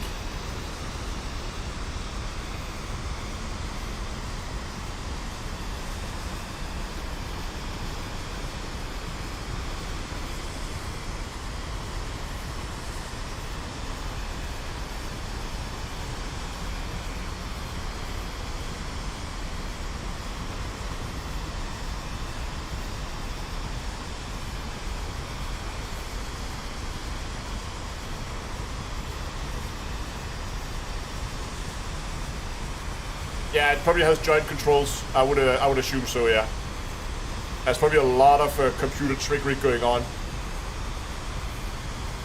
Landing gears coming down.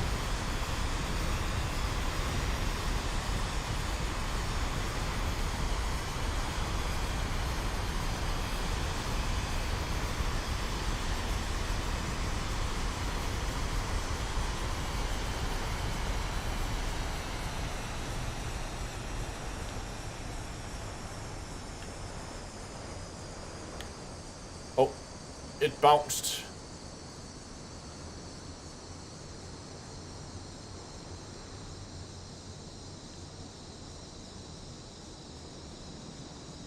Come on. Yes! No! Ah! The last minute it rolled over. So close. It still does have a lot of slip, yeah.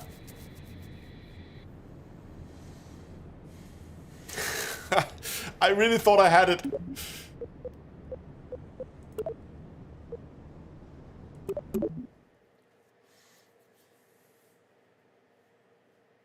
I did have brakes. I do have brakes on the wheels.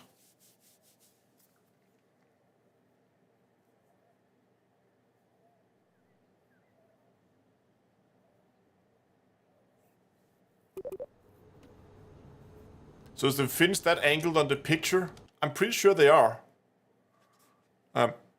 We could see one of those when we saw it from the front. There was a picture. What was the picture with the guy? That picture. Like, they are quite angled.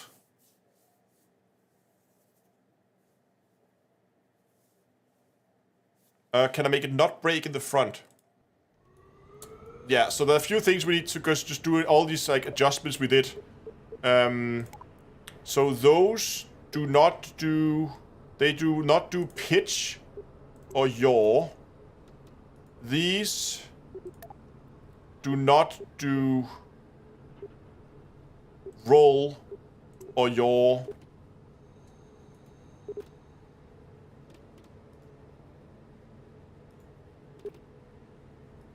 And those are... Don't know, why do these... This is wrong.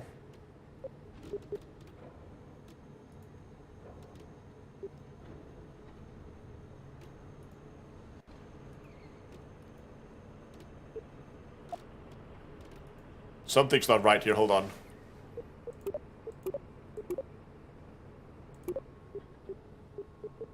This one here, advanced controls, should only do pitch. No, sorry, yaw. This one here should only do yaw.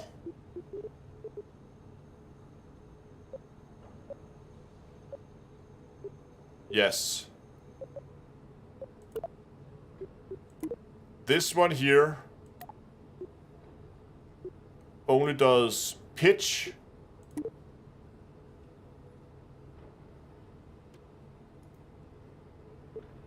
And that only does roll. Okay.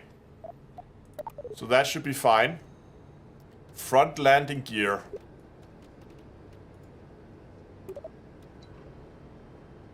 Auto friction control.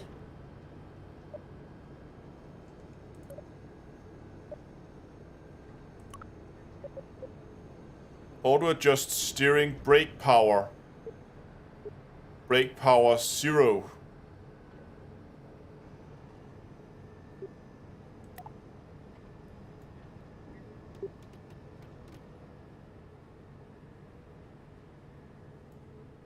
Yes, steering should be enabled, but auto friction control.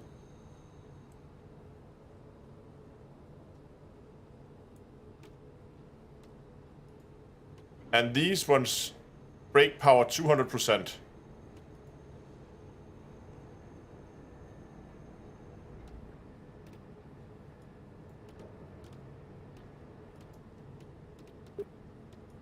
I'm not sure what the auto friction control does. But this one has now 0 braking power. And this one has 200%. And this one has 200%.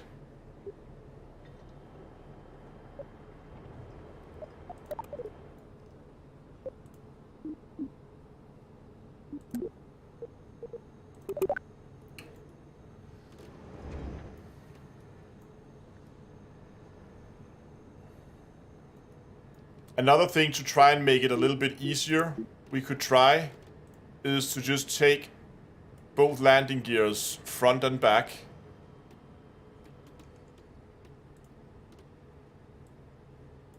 Move it up. It means it's gonna sit closer to the ground, and that means that there's gonna be less chance of it tipping over, as it can have more bank in the landing.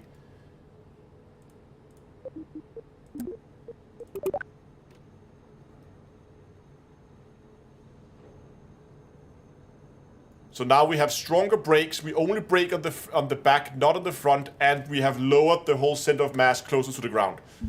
I think that's as much as we can possibly do. Is the auto friction control what's causing it to wear? Alright.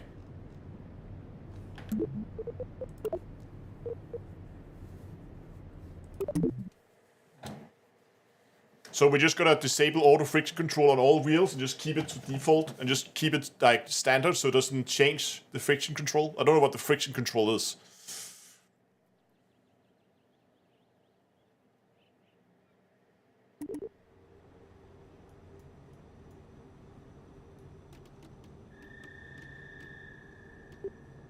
How do we get access to that wheel now?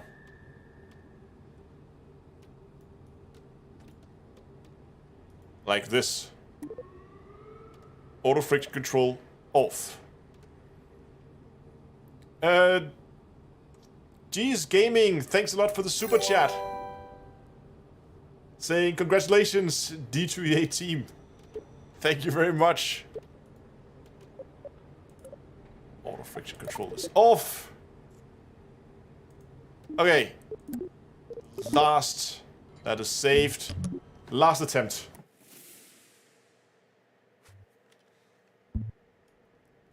Look how low that sits to the ground. SAS off.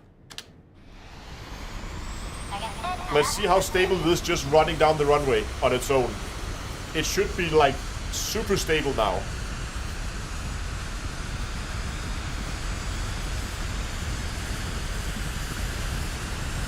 And there's no wobble so far. It's rolling as it should, and we are way beyond our takeoff speed. Oh, come on. There we go. I wanted to make a light takeoff, but alright, landing gear up.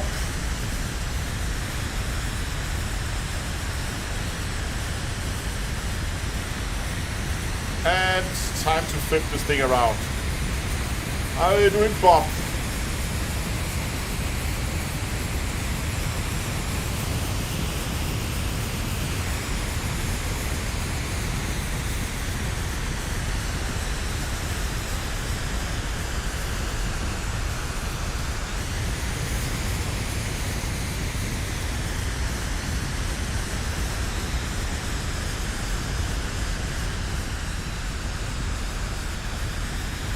You can definitely feel that all those changes we did to the control surfaces means that it feels a little bit more heavy.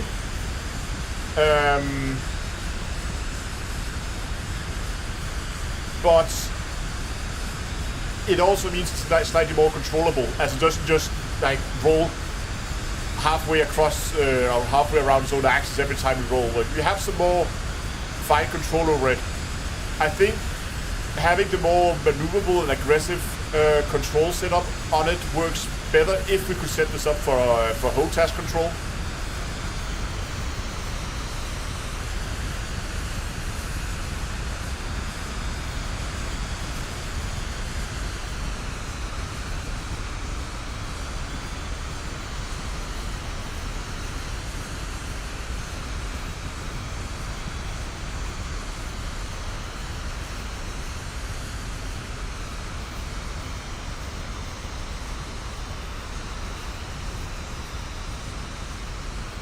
Definitely see here, pitching is not as easy as it was before. We might actually want to re-enable the wings for pitch as well, just because we kind of lose a lot of pitch authority.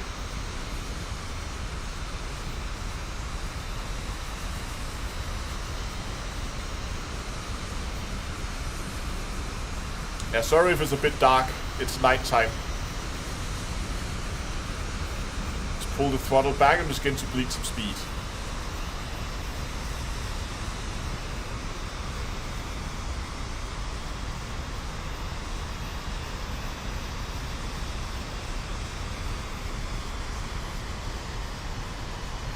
Okay, landing gear down.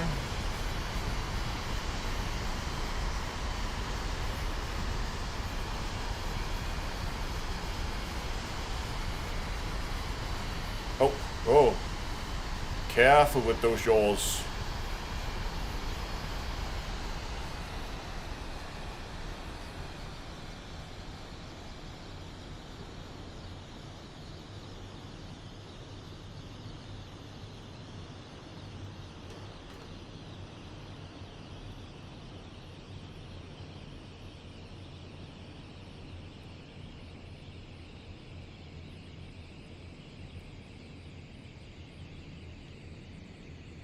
Oh, it really wants to veer off, so I'm holding off on the brakes when it begins to veer to the side. Yeah, it really wants to veer off to a side whenever I brake. So I'm just gonna let it roll out on its own. Bit more on the brakes now that we are down to lower speeds.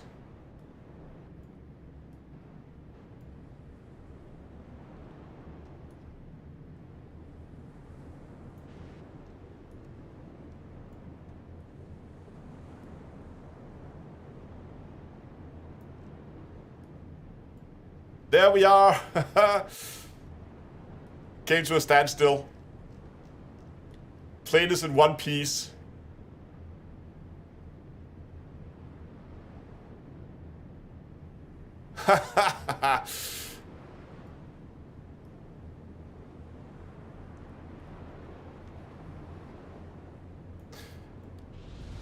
That means there's only one thing left to test. That's altitude. How high can this thing go?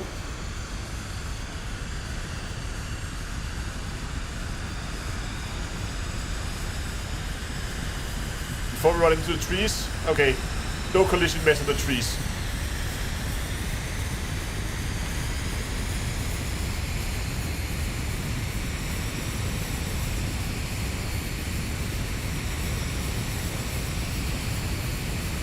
Basically, the question's gonna be, when are we gonna run out of air?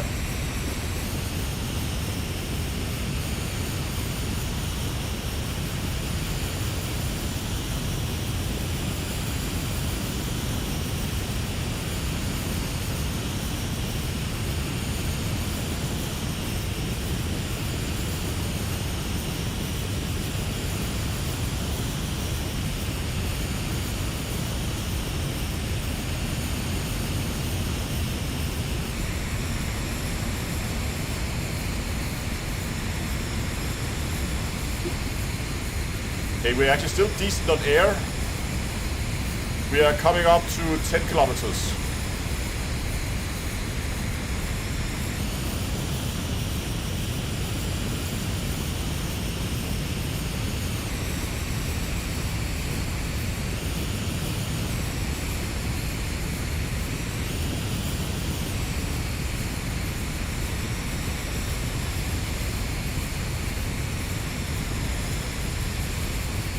Oh, there's a bit of thrust vectoring.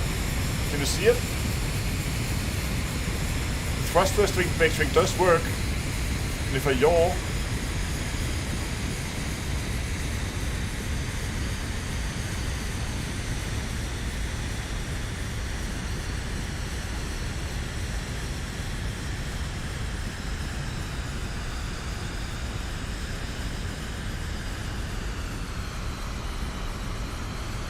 Engines does not sound happy anymore. 20 kilometers.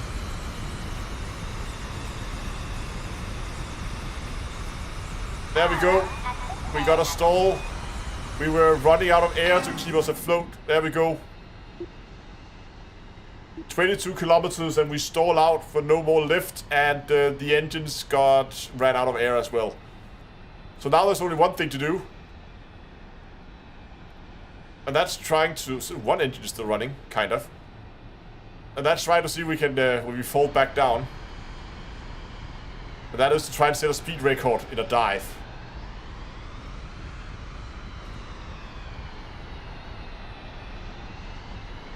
What's the question? Hold on. Oh. Okay, while we are falling, I'm just going to find that question. What was it?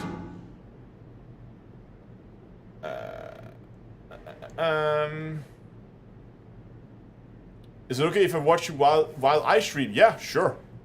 More than welcome to.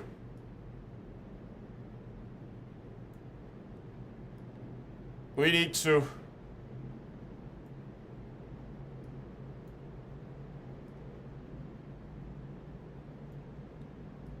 We have one working engine right now. Come on.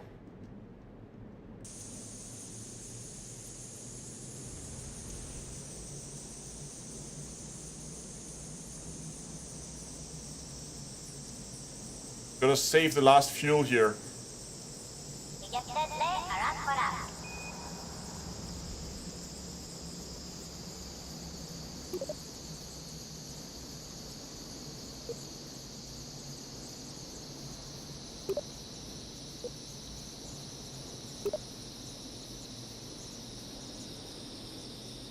Okay, just try to reboot the engine.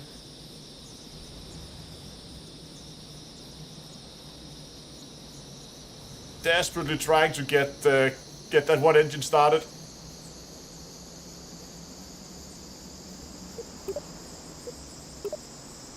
You can see it's trying to start. Let's give it some throttle.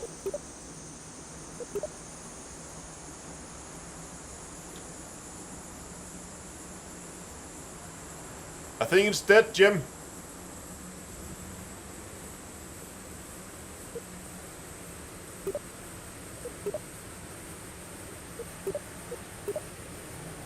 Yeah, engine's gone.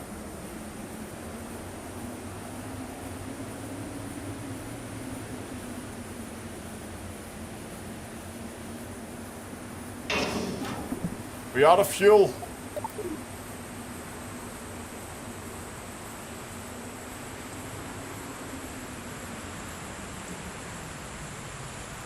We're not even going that fast. And splashdown.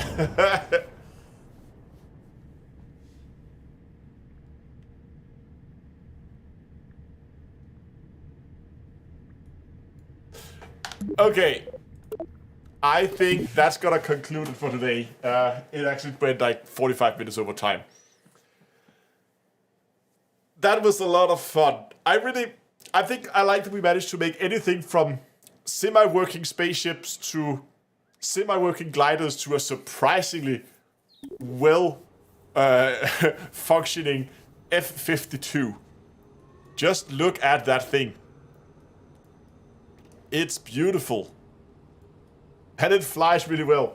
Anyway, thanks a lot for all you guys. Glider was funny and the F-52 was beautiful. Absolutely. Thanks a lot for all you guys for F-52. No, 22. No, sorry, F-22. Wow. Thanks a lot for you guys for watching. Remember, the next live stream is... Let me just go and check. The next live stream, I think, is Friday, if I recall correctly. Yes, the next live stream is on Friday. This is going to be a 10-hour live stream where we're going to be playing some Star Citizen.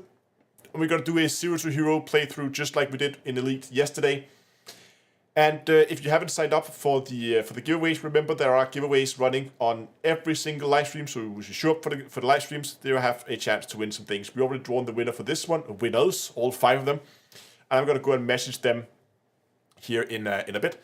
And but there's still 4 chances for you to win some merchandise. You can go to d2astore.com. You can check out the merchandise over there. And if you show up for a live stream, you can win either a t-shirt or mug. But there's lots of other items over there. You have some water bottles and some beanies and other cool stuff over there as well now. And of course, there's also the big giveaway that's running over these 2 weeks of celebrations. That started yesterday, and the winner's going to be drawn Sunday next week. So head over to discord.d2a.com, sign up for the giveaways over there if you want to win yourself some free loot. So yeah, that's good for today. Thanks a lot for watching. Remember to subscribe to the channel if you haven't done so already, and also next time. I will see you guys in space.